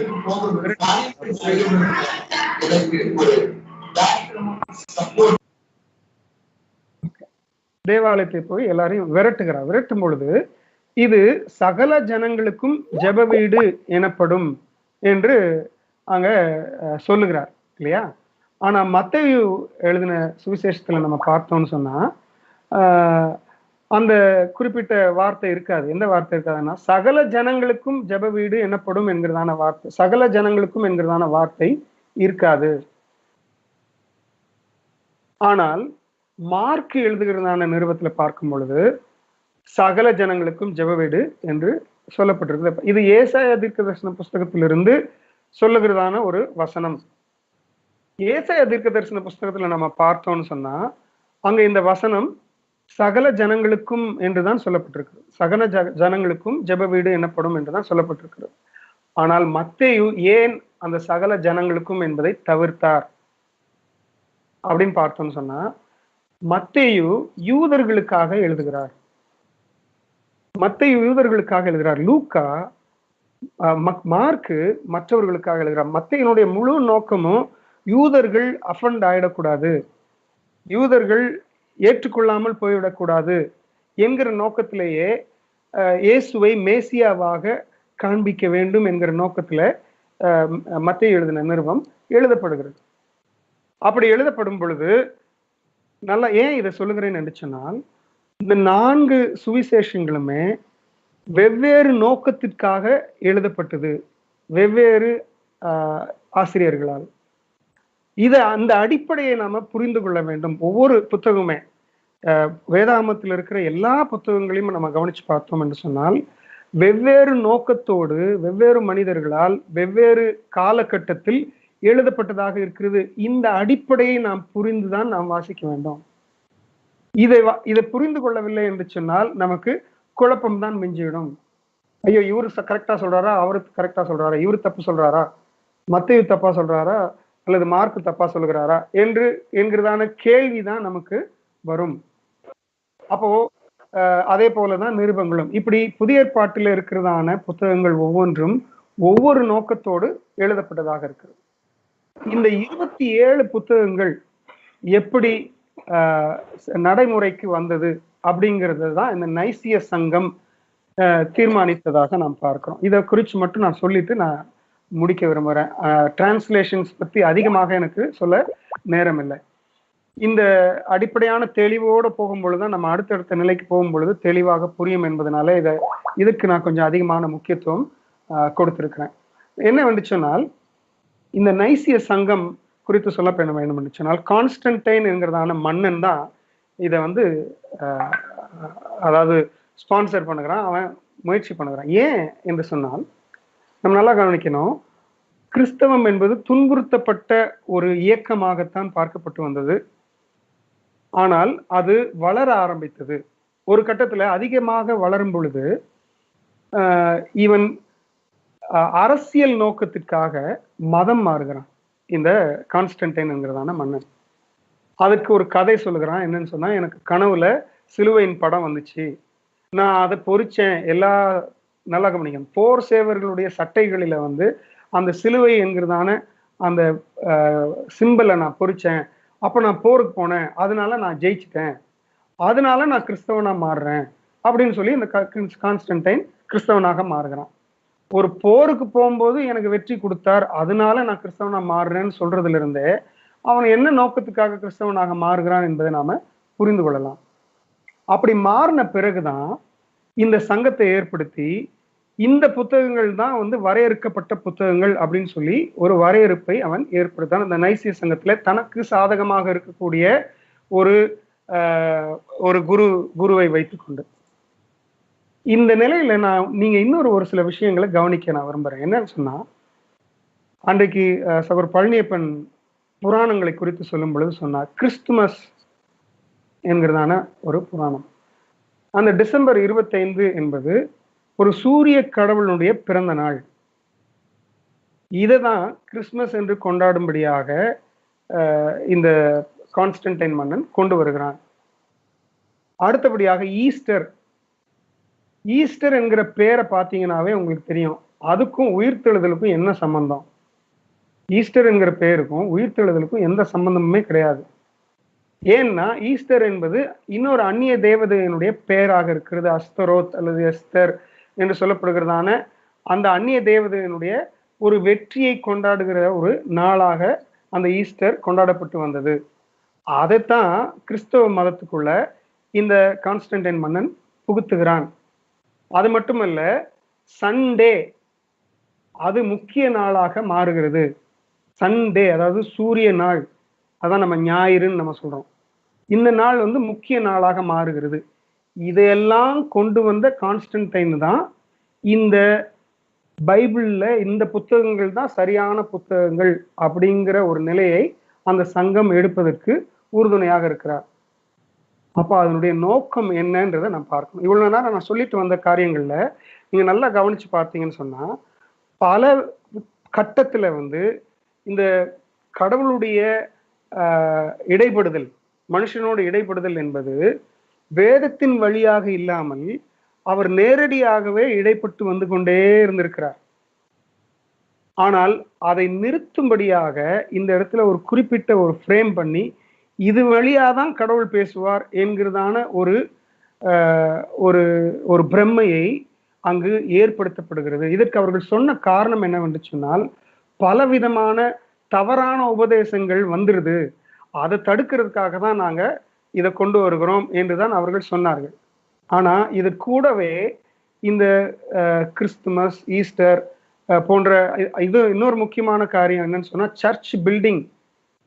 இன்றைக்கு நாம பெரிய பெரிய பில்டிங், கோபுரம் எல்லாம் கட்டுறோம் இல்லையா, இது வந்ததும் இவனுடைய காலத்துலதான், இந்த கான்ஸ்டன்டைன் என்கிறதான மன்னன் வந்த காலத்துலதான். அப்போ கிறிஸ்தவம் ஒரு அதாவது ஒரு என்ன சொல்லலாம்னு சொன்னா, ஒரு டைல்யூட்டான ஒரு நிலைக்கு வருவதற்கு காரணமாக இருந்த கான்ஸ்டன்டைன் தான் இந்த நைசிய சங்கத்திற்கு காரணமாகவும் இருக்கிறான் என்பதை நாம் மனதிலே வைத்துக் கொள்ள வேண்டும். நான் சொல்லுகிற எல்லாவற்றையும் ஒரு ஆராய்ச்சி மாணவராக நீங்க இதை கவனிக்க வேண்டும் என்று சொல்லி விரும்புகிறேன். இதை தொடர்ந்துதான் ஜெரோம் என்பவர் வல்கேட் என்கிறதான மொழிபெயர்ப்பை அவர் மொழிபெயர்க்கிறார். அது பிற்காலத்தில் கத்தோலிக்க சபையால் அங்கீகரிக்கப்பட்ட மொழிபெயர்ப்பாக மாற்றப்பட்டது. இதன் பிறகு நம்ம பார்த்தோம்னு சொன்னா, எனக்கு இப்போ அதை எடுப்பதற்கும் எனக்கு நேரம் குறைவாக இருந்தது.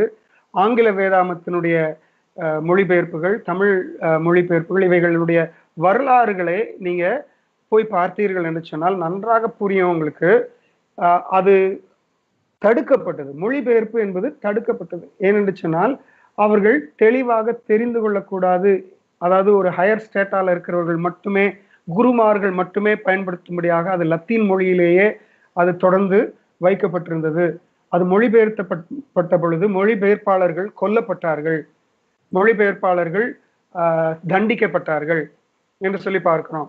அதன் பிறகு தமிழ் மொழிபெயர்ப்பிலும் பார்த்தோம்னு சொன்னா நிறைய மொழிபெயர்ப்புகள் துவக்கினவர் சீகன்பால்க். அதற்கு முன்பதாக கத்தோலிக்க வழியில வந்ததான ராபர்ட் டி நொபிலி போன்றவர்கள் கர்த்தருடைய ஜெபம், இன்னும் மற்ற கேட்டகிசம் கிளாஸஸ், இவைகளை போன்றவைகள் எல்லாவற்றையும் அவர்கள் மொழிபெயர்த்தார்கள். ஆனால் சீகன்பால்க் தான் ரூத் எழுதின புத்தகம் வரைக்கும் மொழிபெயர்த்தார். அதன் பிறகு அவர் மரித்து விட்டார். அதன் பிறகு போவர் என்கிறவர் தான் இப்பொழுது நாம் வைத்திருக்கிறதான பழைய மொழிபெயர்ப்பு, பைபிள் சொசைட்டி ஆஃப் இந்தியா நமக்கு கொடுத்திருக்கிறதான அந்த பழைய மொழிபெயர்ப்பு என்பதை நாம் வைத்திருக்கிறோம். இதை போவர் என்பவர் தலைமையிலே அது மொழிபெயர்க்கப்பட்டு அது ஏற்றுக்கொள்ளப்பட்டதாக நாம பார்க்கிறோம். இது மட்டும் இல்லாம பல மொழிபெயர்ப்புகளும் வந்திருக்கிறது. அநேகமாக ஜெர்மானியர்கள் தான் தமிழில மொழிபெயர்க்க முயற்சி செய்திருக்கிறாங்க. இந்த மொழிபெயர்ப்புகள் வரும் பொழுது இந்த மொழிபெயர்ப்புகள்ல நிறைய இன்டர்பிரிட்டேஷன் சேர்க்கப்பட்டதாகவும் நாம் பார்க்கிறோம்.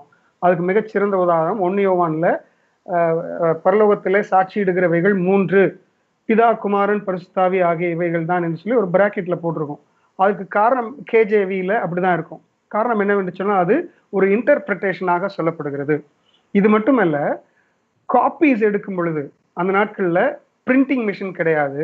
அப்போ காப்பீஸ் எடுக்கும் பொழுது பல விதங்களிலே அவர்களுடைய சொந்த இன்டர்பிரிட்டேஷன், ஒரு ஃபுட் நோட்டாக அவர்கள் சொன்ன காரியங்கள் நிறைய சேர்க்கப்பட்டிருக்கிறது. அதை குறித்து நம்ம இன்னும் தெளிவாக இன்னொரு நாள் நமக்கு வாய்ப்பு கிடைத்தால் நாம் அதை பார்க்கலாம். நேரம் அதிகமாக சென்று விட்டது. இதுவரைக்கும் சொன்னதுல தெளிவு கிடைத்திருக்கும் என்று சொல்லி நம்புகிறேன். நான் ஏற்கனவே இதை PDF ஆக உங்களுக்கு அப்லோட் செய்திருக்கிறேன். அதை நீங்க வாசித்து பாருங்க. உங்களுடைய சந்தேகங்கள் இருந்தாலும் கேட்கலாம். ஒரு பழனியப்பன் ஏதாவது சொல்லணும்னாலும் நீங்க சொல்லலாம். அதுக்கு முன்னாடி நன்றி நன்றி பாஸ்டர். ஸோ நம்ம இன்னைக்கு நம்ம பாஸ்டர் சொன்னதுலேருந்து நான் ஒரு சில குறிப்புகள், நான் சும்மா ஒரு சுவாரஸ்யமாக சில குறிப்புகளை நான் எடுத்தேன். அதை நான் உங்கள்கிட்ட சொல்கிறேன். செப்டுவாஜுவன்ட் அப்படின்னாங்க. ஸோ செப்டுவாஜுவன்ட் அப்படிங்கிறது கிமு 2ஆம் அல்லது 3ஆம் நூற்றாண்டு ஹீப்ரு பைபிள் கிரேக்க மொழிக்கு மொழிபெயர்க்கப்பட்டதுக்கு பேர் தான் செப்டுவாஜுவன்ட். ஸோ அந்த செப்டுவா அப்படிங்கிறது வந்து அது வந்து லத்தீனார் கிரேக்க சொல்லுன்னு நினைக்கிறாரு. அதில் நீங்கள் பார்த்தீங்கன்னா 70 அப்படிங்கிற பொருள் தான் அதுக்கு வரும். செப்டுவாஜுவன்ட் அப்படின்னா 70ன்னு பொருள். அப்போ நம்ம ஊரில் நீங்கள் வந்து சங்கீதத்தில் பார்த்தீங்கன்னா சப்த ஸ்வரங்கள் அப்படிம்பாங்க. சப்தன்னா 7, இந்த சப்தலேருந்து போனது தான் செப்டுவா. இந்த செப்டுவான்னா 70. அதுதான் இந்த இது வந்து மொழியியல் தொடர்பு. ஸோ ஒரு வார்த்தைக்கு இன்னொரு வார்த்தைக்கு என்ன தொடர்பு அப்படிங்கிறத இந்த வேர்ச்சொல்ல இருந்து எடுப்பாங்க. ஸோ ஆக்சுவலாக 72 பேர் மொழிபெயர்த்ததாக சொல்லுவாங்க. பட் அது ஒரு முழுமையான எண்ணா இருக்கணுங்கிறதுக்காக 72 பேருன்னு குறிப்பிடாமல் 70 அப்படிங்கிற நம்பர் செப்டுவா அப்படின்னு குறிப்பிடுவாங்க. அந்த செப்டுவாங்கிற வார்த்தைக்கு மூலம் வந்து சப்தம், அது சப்த ரிஷி, சப்த ஸ்வரங்கள் அப்படிங்கிறாங்கல்ல. ஸோ அந்த சமஸ்கிருதத்துக்கு மூலம் பார்த்தீங்கன்னா அது தமிழில் வந்து நிற்கும். அதுக்கடுத்து ஏன் மொழி, இதில் இன்னொரு சுவாரஸ்யமான பாயிண்ட் என்னன்னு நீங்கள் பார்த்தீங்கன்னா, the Bible which Jesus read was given by Egypt. இந்த வகுப்பில் நீங்கள் எத்தனை பேர் நோட் பண்ணீங்கன்னு எனக்கு தெரியாது. இயேசு வாசித்த வேதாகமம் எகிப்து கொடுத்தது அப்படின்னா, அந்த அந்த அலெக்சாண்ட்ரியா அப்படிங்கிறது வந்து ஈஜிப்டில் இருக்குது. ஸோ அங்கே வச்சு தான் வந்து இந்த உருவாக்கத்திற்கான வேலை வந்து நடக்குது. ஸோ எகிப்தை நம்ம வந்து ஒரு பாவத்துக்கு அடையாளமாகவே நம்ம வந்து பார்த்து பழகியிருப்போம். ஆனால் அந்த எகிப்தில் தான் வந்து பல முக்கிய கிறிஸ்தவ வளர்ச்சிக்கான பல முக்கிய நிகழ்வுகள் அந்த எகிப்துல வந்து நடக்கிறத வந்து நம்ம பார்க்குறோம். ஆமாம். ஸோ அதில் வந்து ஏன் இவங்க வந்து இதுக்கு ஹீப்ருக்கு மொழிபெயர்த்தாங்க அப்படிங்கிறத வந்து பாஸ்டர் சொன்னாங்க. அதோட கூடுதல் தகவல் என்ன அப்படின்னு நீங்கள் பார்த்தீங்கன்னா, அந்த அலெக்சாண்டர் த கிரேட், நீங்கள் அந்த நாடுகளை மெட்ரோபாலிட்டன் அந்த நாடுகளை அவன் பிடிக்கும்போது அவன் போன இடத்துல எல்லாம் கிரேக்க பள்ளிகளை உருவாக்கி விட்டுட்டான், த கிரீக் ஸ்கூல்ஸ். ஏன் அப்படின்னா, அங்கே இப்போ அரசாங்கத்தில் நீங்கள் வந்து ஒரு இங்கே எபேசி பட்டணத்திலேயோ இல்லை அந்தியோயா பட்டணத்திலேயோ அலெக்சாண்ட்ரியா பட்டணத்திலேயோ போய் நம்ம ஒரு கத்திரிக்காய் உருளைக்கிழங்கு கடை வைக்கணும்னு வைங்களேன். அப்போ அந்த கடைக்கு வந்து வரி கட்டணும்.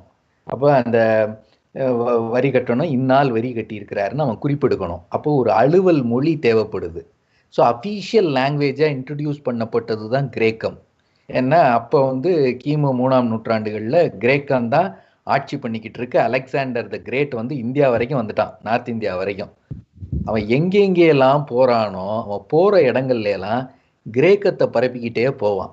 அது எந்த அளவுக்கு அந்த கிரீக்கு கல்ச்சர் தாக்கத்தை ஏற்படுத்தி இருக்குன்னா, நீங்கள் வந்து நம்ம இந்தியா வரைக்கும் கிரீக்கு கல்ச்சர் வந்து தாக்கத்தை ஏற்படுத்தி இருக்கு. அதுக்கு பேர் தான் வந்து காந்தாரா ஆர்ட் அப்படிம்பாங்க. ஆப்கானிஸ்தானில் இருக்கிற ஒரு நகரம். ஸோ அது வரைக்கும் வந்து புத்தரை வந்து ஒரு இந்திய ஆளாக தான் சிலை வடிச்சுக்கிட்டு இருப்பாங்க. இந்த கிரீக் கல்ச்சர் போன பிறகு அப்படியே புத்தருக்கு ஒரு சால்வையை போட்டு அவர் தலையெல்லாம் பார்த்தீங்கன்னா ஒரு கிரேக்க தலைவர் மாதிரி தலை மாறி இருக்கும். அது வந்து கிரீக்கு கல்ச்சருடைய இன்ஃப்ளூயன்ஸு.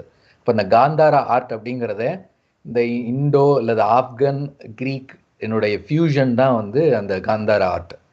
ஸோ அதனால தான் அப்போ இந்த அலுவல் மொழியாக வந்த பிறகு எல்லாரும் வேலைக்கு என்ன பண்ணிட்டாங்க, எப்படி நம்ம ஊரில் தமிழை மறந்து ஆங்கிலம் படிக்க ஆரம்பித்தாங்களோ, மற்ற பகுதிகளுக்கு போன தமிழர்கள் எப்படி தமிழை மறந்து ஹிந்தி படிக்க ஆரம்பித்தானோ, அதே மாதிரி நம்ம ஹீப்ரு ஆட்கள், நம்ம யூதர்கள்லாம் என்ன பண்ணிட்டாங்க, இதுக்கு ஹீப்ருவை மறந்துட்டு கிரீக்கு படிக்க ஆரம்பிச்சிட்டாங்க.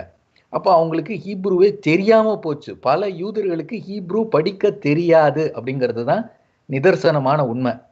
அப்போ என்ன பண்ணிட்டாங்க, இந்த இப்படி அலெக்சாண்டருக்கு எப்படி இந்த காரியங்களை தெரிஞ்சு கொள்ளணும்னு தேவைப்பட்டதோ அதே மாதிரி மற்ற யூதர்களும் மொழியை மறந்தாலும் தோராவை மறக்கக்கூடாது அப்படிங்கிறதுக்காண்டி தான் கிரேக்கத்துக்கு மொழிபெயர்த்தாங்க. அப்படிப்பட்ட கிரேக்கத்துக்கு மொழிபெயர்க்கப்பட்ட பழைய ஏற்பாடு பயன்பாட்டில் இருந்துச்சு. அப்படி இப்போ அந்த நூல்களை இயேசு பெருமான் வாசிச்சிருக்கிறாரு அப்படிங்கிறத நம்ம உறுதியாக சொல்ல முடியுது. ஏன்னா அவர் மத்தேயாவாக இருந்தாலும் சரி, லூக்காவாக இருந்தாலும் சரி, இயேசு வாசித்த வசனத்தினுடைய ஸ்கிரிப்டை எடுத்தீங்கன்னா அந்த ஸ்கிரிப்ட் வந்து ஹீப்ரு பைபிளை விட கிரீக் செப்டுவாஜுவன்ட்டுக்கு தான் 100% ஒத்து வருது. ஏன்னா நீங்கள் ஒரு வசனத்தை மொழிபெயர்க்கும் போதே அந்த மொழிக்குரிய வார்த்தைகள் அங்கே இடம்பெறுவது வந்து இயல்பு, அதை வந்து தவிர்க்க முடியாதது. இப்போ உதாரணத்துக்கு எப்படி சொல்லலாம் அப்படின்னு பார்த்தீங்கன்னா, இப்போ நீங்கள் வந்து இப்போ வந்து ஆவியானவர் அப்படின்னு நம்ம போடுறோம்ல, இதே நீங்கள் வந்து ஆவியானவர் அப்படின்னு நீங்கள் வந்து இதில் போட முடியாது, ஐ திங்க் அரமேக்கில் போட முடியாது. ஆவியானவள் அப்படின்னு தான் போட முடியும். ஏன்னா அந்த வார்த்தைக்கே ஃபெமினின் ஜெண்டர் போட்டு தான் அந்த வார்த்தையே பயன்பாட்டில் இருக்கும். ஸோ அதை நீங்கள் இங்கே மொழிபெயர்க்கும் போது நம்ம ஜெண்டரை மாற்றிக்கலாம் எப்படி வேணால். தமிழ் அதுக்கான இடத்தை கொடுக்குது.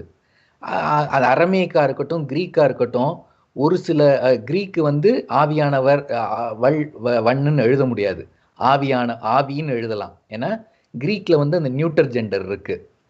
அரமேக்லையும் ஹீப்ரூலையும் அந்த நியூட்டர் ஜெண்டர் கிடையாது. அந்தந்த வார்த்தை எந்தெந்த ஜெண்டரில் இருக்கோ அந்தந்த ஜெண்டருக்கு தான் நீங்கள் யூஸ் பண்ண முடியும். ஒருவேளை ஹிந்தி உங்களுக்கு யாராவது தெரியும்னா நீங்கள் தெரிஞ்சுக்க முடியும். ஒரு புஸ்தகமாக இருக்கட்டும் இல்லை ஒரு பேனாவாக இருக்கட்டும் ஒரு ஜெண்டர் போட்டு சொல்லுவாங்க. ஸோ இப்போ இயேசு பேசிய அந்த வசனங்களை நம்ம ஒப்பிட்டு பார்க்கும்போது அந்த கிரீக் பைபிள்ல இருந்து தான் பேசியிருக்கிறாரு அப்படிங்கிறது நமக்கு தெளிவாக தெரியுது. ஸோ எப்படி இந்த கிரேக்க மயமாக்குறாங்க அப்படிங்கிறதுக்கு பேர் தான் ஹெலனைசேஷன் அப்படின்னு பேர். ஸோ அந்த அலெக்சாண்ட்ரியாவில் தான் அந்த செப்டுவாஜுவன்ட் உருவாவதற்கு அங்கே காரணம் ஏதுவாக அங்கே இருந்திருக்கு.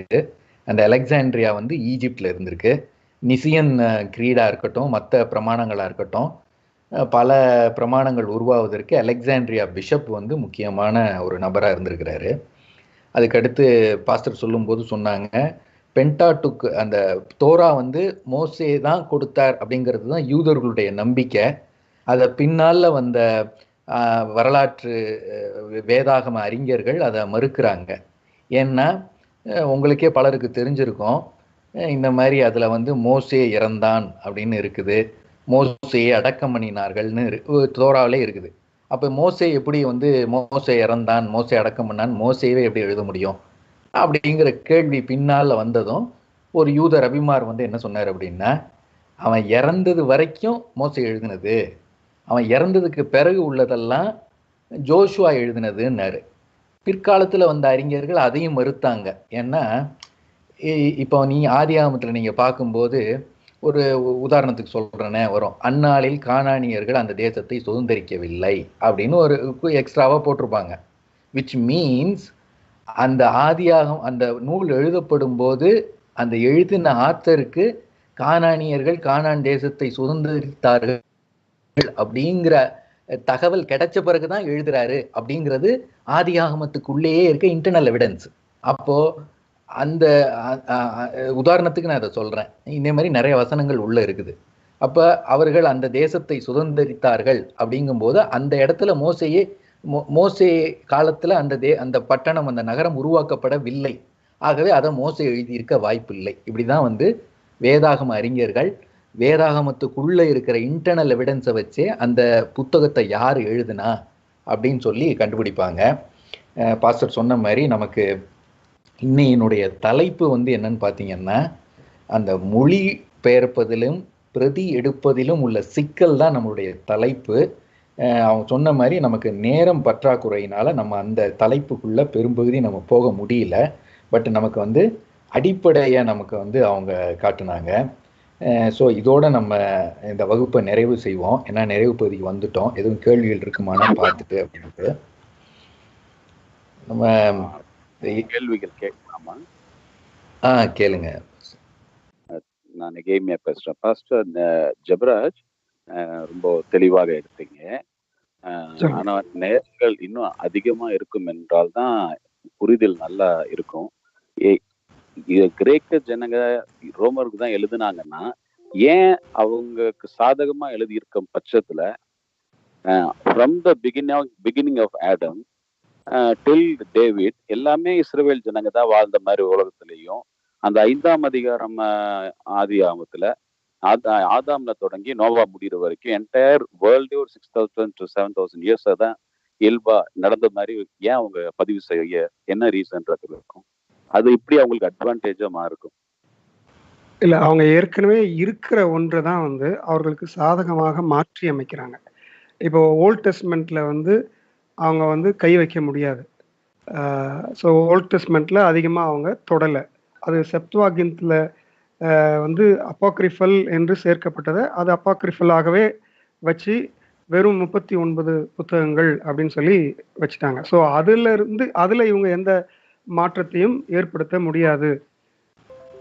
இங்க இருந்த மிகப்பெரிய டிஸ்கஷன் எதுல அப்படின்னு சொன்னா அவங்களுடைய அந்த ஹெரசி வந்து பார்த்தோம்னு சொன்னா ஜீசஸ் உடைய டெய்டி, இயேசுனுடைய தெய்வீகம், அது சார்ந்ததான குழப்பங்களை தான் அதிகமா அவங்க அதுல விவாதித்ததாக சொல்லப்படுது. அப்போ அதன் அடிப்படையில ஹெரசியாக இருக்கக்கூடிய ஒரு சில புத்தகங்களை நீக்கினதாக தான் வந்து அந்த நைசீன் கிரீட்ல வந்து அவர்கள் சொல்றாங்க. இப்போ நைசீன் கிரீட்ல அது வந்து ஒரு மிகவும் நேர்த்தியாக நடத்தப்பட்ட ஒரு கவுன்சிலாகவே அது பார்க்கப்படுகிறது. ஆனாலும் நான் உங்களுக்கு சொன்ன மாதிரி அது கூட நடந்த மற்ற விஷயங்களையும் சேர்த்து பார்க்கும் பொழுதுதான் அதுல உள்ள பாலிடிக்ஸினுடைய நோக்கம் வந்து நம்மளால புரிஞ்சுக்க முடியும். Yes, very thank you. கிளாரிஃபை பண்ணதுக்கு தேங்க்ஸ். ஓகே, வேற ஏதாவது கேள்விகள் உண்டா? இது வரைக்கும் நமக்கு எந்த கேள்விகளும் வரல. நம்ம வந்து ஆமாம், இது வந்து ஒரு தொடர் வகுப்பு. ஆகவே நம்ம இதில் வரப்போகிற சின்ன சின்ன தலைப்புகளை நான் உங்களுக்கு சொல்கிறேன். அதாவது இது வேதாகமத்தின் சமயங்கள் அப்படின்னு ஒரு தலைப்பு உள்ளுக்குள்ளே இருக்குது. அதுக்கு அடுத்து இயேசு பெருமான் யூத நியாயப்பிரமாணத்தை மட்டும் சிலுவையில் நிறைவேற்றினாரா அப்படிங்கிறது ஒரு தலைப்பு. அதுக்கடுத்து பழைய ஏற்பாடும் புதிய ஏற்பாடும் அப்படிங்கிறது ஒரு தலைப்பு. அதுக்கடுத்து இப்போ வெளிப்படுத்தினல் விசேஷத்தில் இருக்கிற நமக்கு ஐரோப்பிய இறையியலாளர்கள் கொடுத்துருக்கிற கமெண்ட்ரிஸ் என்னென்ன அப்படிங்கிறதையும் நம்ம வந்து ஒரு தலைப்பாக நம்ம வந்து பார்க்க போகிறோம். ஆகவே நம்ம வந்து இதில் அந்த வேதத்தில் உள்ள சமயங்கள் அப்படின்னு பார்க்கும்போது யூத சமயம், கிறிஸ்தவ சமயம், ஜுடாயிஸ்டிக் கிறிஸ்டியானிட்டி, அந்த 1ஆம் நூற்றாண்டுல யூத மதத்துல இருந்து கிறிஸ்தவ மதத்துக்குள்ள வந்தவங்க என்னென்ன சிக்கல்களை அனுபவித்தாங்க, அதனுடைய இன்ஃப்ளூயன்ஸ்னால அதை கரெக்ட் பண்றதுக்கு இயேசு பெருமானுடைய சீடர்கள் எப்படியெல்லாம் முயற்சி எடுத்தாங்க, அது மத்தேயு, மார்க்கு, லூக்கால எப்படி பதிவாயிருக்கு அப்படிங்கிறத நம்ம வந்து பார்க்க போறோம். ஆகவே நம்ம அடுத்த வாரம் நம்ம தொடர்ந்து நம்ம அந்த பிரதி எடுக்கிறதிலும் அதுக்கடுத்து அந்த மொழிபெயர்ப்பதிலும் இருக்கிற சிக்கலை பார்த்துட்டு நம்ம அடுத்த டாபிக் உள்ள நம்ம வந்து போயிடுவோம். நம்ம ஏற்கனவே நம்ம திருப்பி நம்ம சொல்ற மாதிரி நம்ம இங்க வந்து எந்த ஒரு புது டாக்டரினையும் நம்ம இங்க சொல்ல வரல. ஒரு வரலாற்று மாணவரா, ஒரு ஆய்வு மாணவரா, வேத ஆய்வாளர்கள் அங்க என்ன டிஸ்கஸ் பண்ணிக்கிட்டு இருக்கிறாங்க அப்படிங்கிறத நம்ம வந்து ஃபேக்ட்ஸை இங்க வந்து ப்ரெசென்ட் பண்றோம். ஏன் அதை நம்ம படிக்கணும் அப்படின்னு கேட்டிங்கன்னா, நீங்க ஒரு இஸ்லாமியர் இடத்துலோ ஒரு இந்துவின் இடத்துலையோ நீங்க பேசும்போது வேதத்தை குறித்த ஒரு டிஸ்கஷன் வருமானா, இதை பற்றின வரலாற்று ரீதியான டெவலப்மெண்ட்ஸை நம்ம தெரிஞ்சிருந்தால்தான் நம்ம உறுதியா நின்று அடிக்க முடியும், நின்று பேச முடியும். ஆகவே உள்ளதை உள்ளதென்றும் இல்லதை இல்லதென்றும் சொல்லுங்கள், அதற்கு மிஞ்சினது தீமையினால் உண்டாயிருக்கும் அப்படிங்கிறது தான் நம்ம அடிப்படையா எடுத்துக்கிறோம். இயேசு பெருமான் தான் பேரண்டத்தை ஆளும் கடவுள். இந்த உலகத்துல இறைவன் அவதாரம் எடுத்து வந்திருக்கிறார் அப்படின்னு எத்தனை மதங்கள் சொன்னாலும் அந்த அவதாரம் எடுத்து வந்த கடவுளை வரலாற்றுல பார்க்கணும்னா புதிய ஏற்பாட்டுல மட்டும்தான் பார்க்க முடியும். அது இயேசு பெருமானாக மட்டும்தான் இருக்கிறார். அப்ப இயேசு பெருமான் ஏன் வரலாற்றுல அவதாரம் எடுத்து வந்தார் அப்படிங்கிறதுக்கு அற்புதமான இறையியலா இருக்கிறது தான் இங்க ஆதி இந்திய கிறிஸ்தவத்துல சிவஞான போதம் அப்படிங்கிற ஒரு அன்கரப்டட் அன்டைல்யூட்டட் புக்கு. ஸோ அதை வந்து நமக்கு அருட்சகோதரி எழிலரசி அவர்கள் வந்து அவங்க கேத்தலிக்ல நன்னா இருக்கிறாங்க. ஸோ அவங்க வந்து இதை ஒரு ஆய்வு பண்ணி இதில் பிஹெச்டியே வாங்கியிருக்கிறாங்க. ஸோ அவங்க வந்து இது அந்த வகுப்பை நமக்கு இதை எடுப்பாங்க. அவங்க வரப்போகிற நாட்களில் வந்து நமக்கு இதை எடுப்பாங்க. ஆகவே நாம் வந்து பிற சமயத்தினவருடன் பேசுவதற்கும் நம்ம வந்து வேதத்துக்குள்ள நிறைய படிச்சிருப்போம், தாவீது யாரு, சாலமோன் யாரு அப்படிங்கிறத. பட் இந்த தாவீதையும் சாலமோனையும் பத்தி எழுதியிருக்கிற அந்த ஆசிரியர் யாரு அப்படிங்கிறத வேதத்துக்கு வெளியில இருந்து வேதத்தை பார்க்கக்கூடிய அனுபவம் நமக்கு இதுல கிடைக்கும் அப்படின்னு நான் நம்புறேன். ஏன்னா ஒரு ஆத்தருடைய பெர்ஸ்பெக்டிவ்ல அந்த புக்கை நம்ம அப்ரோச் பண்ணும்போது தான் அந்த புக்கினுடைய ஆடியன்ஸ் யாரு, அந்த ஆடியன்ஸ் எப்படியாவது சத்தியத்தை புரிந்து கொள்ள வேண்டுமே அப்படின்னு அந்த ஒரு பாரத்தோட அந்த ஆத்தர் எப்படி எழுதியிருக்கிறாரு, அல்லது அந்த சர்ச்சில் என்ன இஷ்யூ இருக்கு, அந்த இஷ்யூவை எப்படி பால் தன்னுடைய நூலின் வழியை அட்ரஸ் பண்றாரு. ஸோ அந்த அட்ரஸ் பண்ற இஷ்யூ அந்த சர்ச்சுக்கு தான் பொருந்துமே தவிர மற்ற சர்ச்சுக்கு பொருந்தாது அப்படிங்கிறது எனக்கு இந்த ஆய்வுக்குள்ள போனாதான் தெரியும். இப்போ உதாரணத்துக்கு ஒன்னே சொல்றேன். நீங்க ரோம திருச்சபைக்கோ இல்லை மற்றொரு திருச்சபைக்கோ எழுதும்போது பரிசுத்த முத்தத்தோடே ஒருவரை ஒருவர் வாழ்த்தி கொள்ளுங்கள்னு எழுதுவார். இப்போ வேத வசனமே சொல்லியிருக்கு, வாங்க நம்ம எல்லாரும் முத்தம் பண்ணலான்னு நம்ம ஊர்ல நம்ம சொல்ல முடியுமா? சொல்ல முடியாது. நான் முதல்ல யூகே தேசத்துக்கு வந்திருக்கும் போது பிள்ளைங்களா இருக்கட்டும் பெண்களா இருக்கட்டும் ஒரு ஜென்டில் ஹக்கு கொடுப்பாங்க. இங்க வந்தோடனே சபைக்கு எனக்கு புதுசா இருந்தது, ஆரம்பத்துல எனக்கு கூச்சமா இருந்தது. ஆனா இதை இங்க யூகே தேசத்துல இதை அன்பை பரிமாறிக்கொள்ளும் முறை அப்படிங்கிறதே எனக்கு லேட்டரா தான் எனக்கு விளங்குனுச்சு. ரொம்ப அன்போட அந்த பிள்ளைங்கள்லாம் வந்து ஒரு கண்ணத்தோட கண்ணை வச்சு சின்ன ஒரு ஹக்கு கொடுப்பாங்க. அவங்க அன்பு அற்புதமா அதில் வெளிப்படுத்துவாங்க.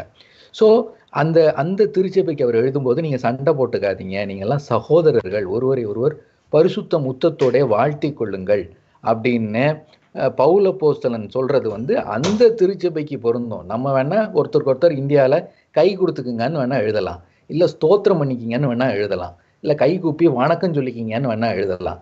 ஸோ அந்த வசனம் நம்ம சபைக்கு பொருந்தாது. அப்போ கலாச்சாரத்தினுடைய அடிப்படையில் அந்த வசனத்தை நம்ம புரிந்து கொள்ள வேண்டியிருக்கு. அதே மாதிரி தான் அவர் வந்து தீமோத்தேயுக்கு எழுதும்போது அந்த வழி சரியாக சிறிது திராட்சை ரசத்தை எடுத்துக்கொள் அப்படிம்பாரு. அப்ப சில வசனங்கள் எல்லாம் அந்தந்த ஆடியன்ஸுக்கு அந்தந்த இஷ்யூவை அட்ரஸ் பண்றதுக்கு எழுதப்பட்டதாக இருக்கிறது. ஆகவே வரப்போற நாட்கள்ல நம்ம அதை தொடர்ந்து அதை தியானிப்போம். ஸோ நமக்கு ஒவ்வொரு சண்டேயும் நமக்கு அந்த பைபிள் ஸ்டடி நமக்கு இருக்க போகுது. வரப்போற வியாழக்கிழமை நம்ம வந்து அந்த சித்தர்கள் பத்தி பாஸ்டர் சம்பத் அந்த நிறைவு வகுப்பு வியாழக்கிழமை எடுக்கிறாங்க. வெள்ளிக்கிழமை நாகராஜன் நாகரிகங்கள் கொடுத்து ஒரு வகுப்பு எடுக்க போறாங்க. தயவு செய்து நீங்க நோட் பண்ணிக்கணும். இதோட சொல்லி நான் முடிக்கிறேன். இந்த ஒரு ஹிஸ்டரியா இருக்கட்டும், இலக்கியமா இருக்கட்டும், வரலாறா இருக்கட்டும், எல்லாத்தையும் நம்ம இணைச்சு இந்த வகுப்புல நம்ம கடவுளுக்காக நம்ம அதை நம்மளுடைய நேரத்தை கொடுத்து இங்க அது பிரயாசப்பட்டு ஒவ்வொரு ஆசிரியரும் முயற்சி எடுத்து தங்களுடைய வேலைகளை ஒதுக்கி இதை பண்ணிட்டு இருக்கிறாங்க. ஏன்னா இங்க நம்ம ஒரு வரலாற்று ஆய்வு மாணவரா படிக்கும்போது அப்ப நாகரிகங்கள் எங்கெங்க தோன்றுனுச்சு, எப்படி இப்படி வளர்ந்துச்சு, அப்ப தமிழர்களாகிய நம்மளுடைய இலக்கியம் என்ன, வரலாறு என்ன அப்படின்னு நம்ம தெரிஞ்சு வெளியில நம்ம போய் சத்தியத்தை சொல்லும் போது அதிகாரத்தோட தைரியத்தோட நம்ம அதை பேச முடியும். ஒரு ஹோலிஸ்டிக்கா இது சகலத்தையும் நம்ம புரிந்துக்கக்கூடிய ஒரு பிளாட்ஃபார்மை கடவுள் நமக்கு ஏற்படுத்தி கொடுத்துருக்கிறாரு. ஆகவே தொடர்ந்து நம்ம இதை பிரயோஜனப்படுத்தி கொள்ளுவோம். தயவு செய்து எந்த ஒரு கிளாஸையும் மிஸ் பண்ணிடாதீங்க. நீங்கள் கிளாஸ் அட்டன் பண்ணும்போது முடிஞ்ச வரைக்கும் நீங்கள் மல்டி டாஸ்கிங் பண்ணாமல் நீங்கள் இதிலேயே உங்கள் கவனத்தை செலுத்தி நீங்கள் இதை கற்றுக்கொள்ளும் போது தான் முழு பிரயோஜனம் இருக்கும் அப்படிங்கிறத நான் வலியுறுத்தி சொல்லிக்கொள்ள விரும்புகிறேன். நம்ம எல்லாம் கண்களை மூடி ஜெபம் பண்ணுவோம். கிருபையுள்ள ஆண்டவரே, இரக்கமுள்ள இயேசுவே, நீரே இந்த பேரண்டத்தை ஆளும் கடவுள் தகப்பனே, அதை எங்களுக்கு உணர்த்தி இருக்கிறீர் தகப்பனே.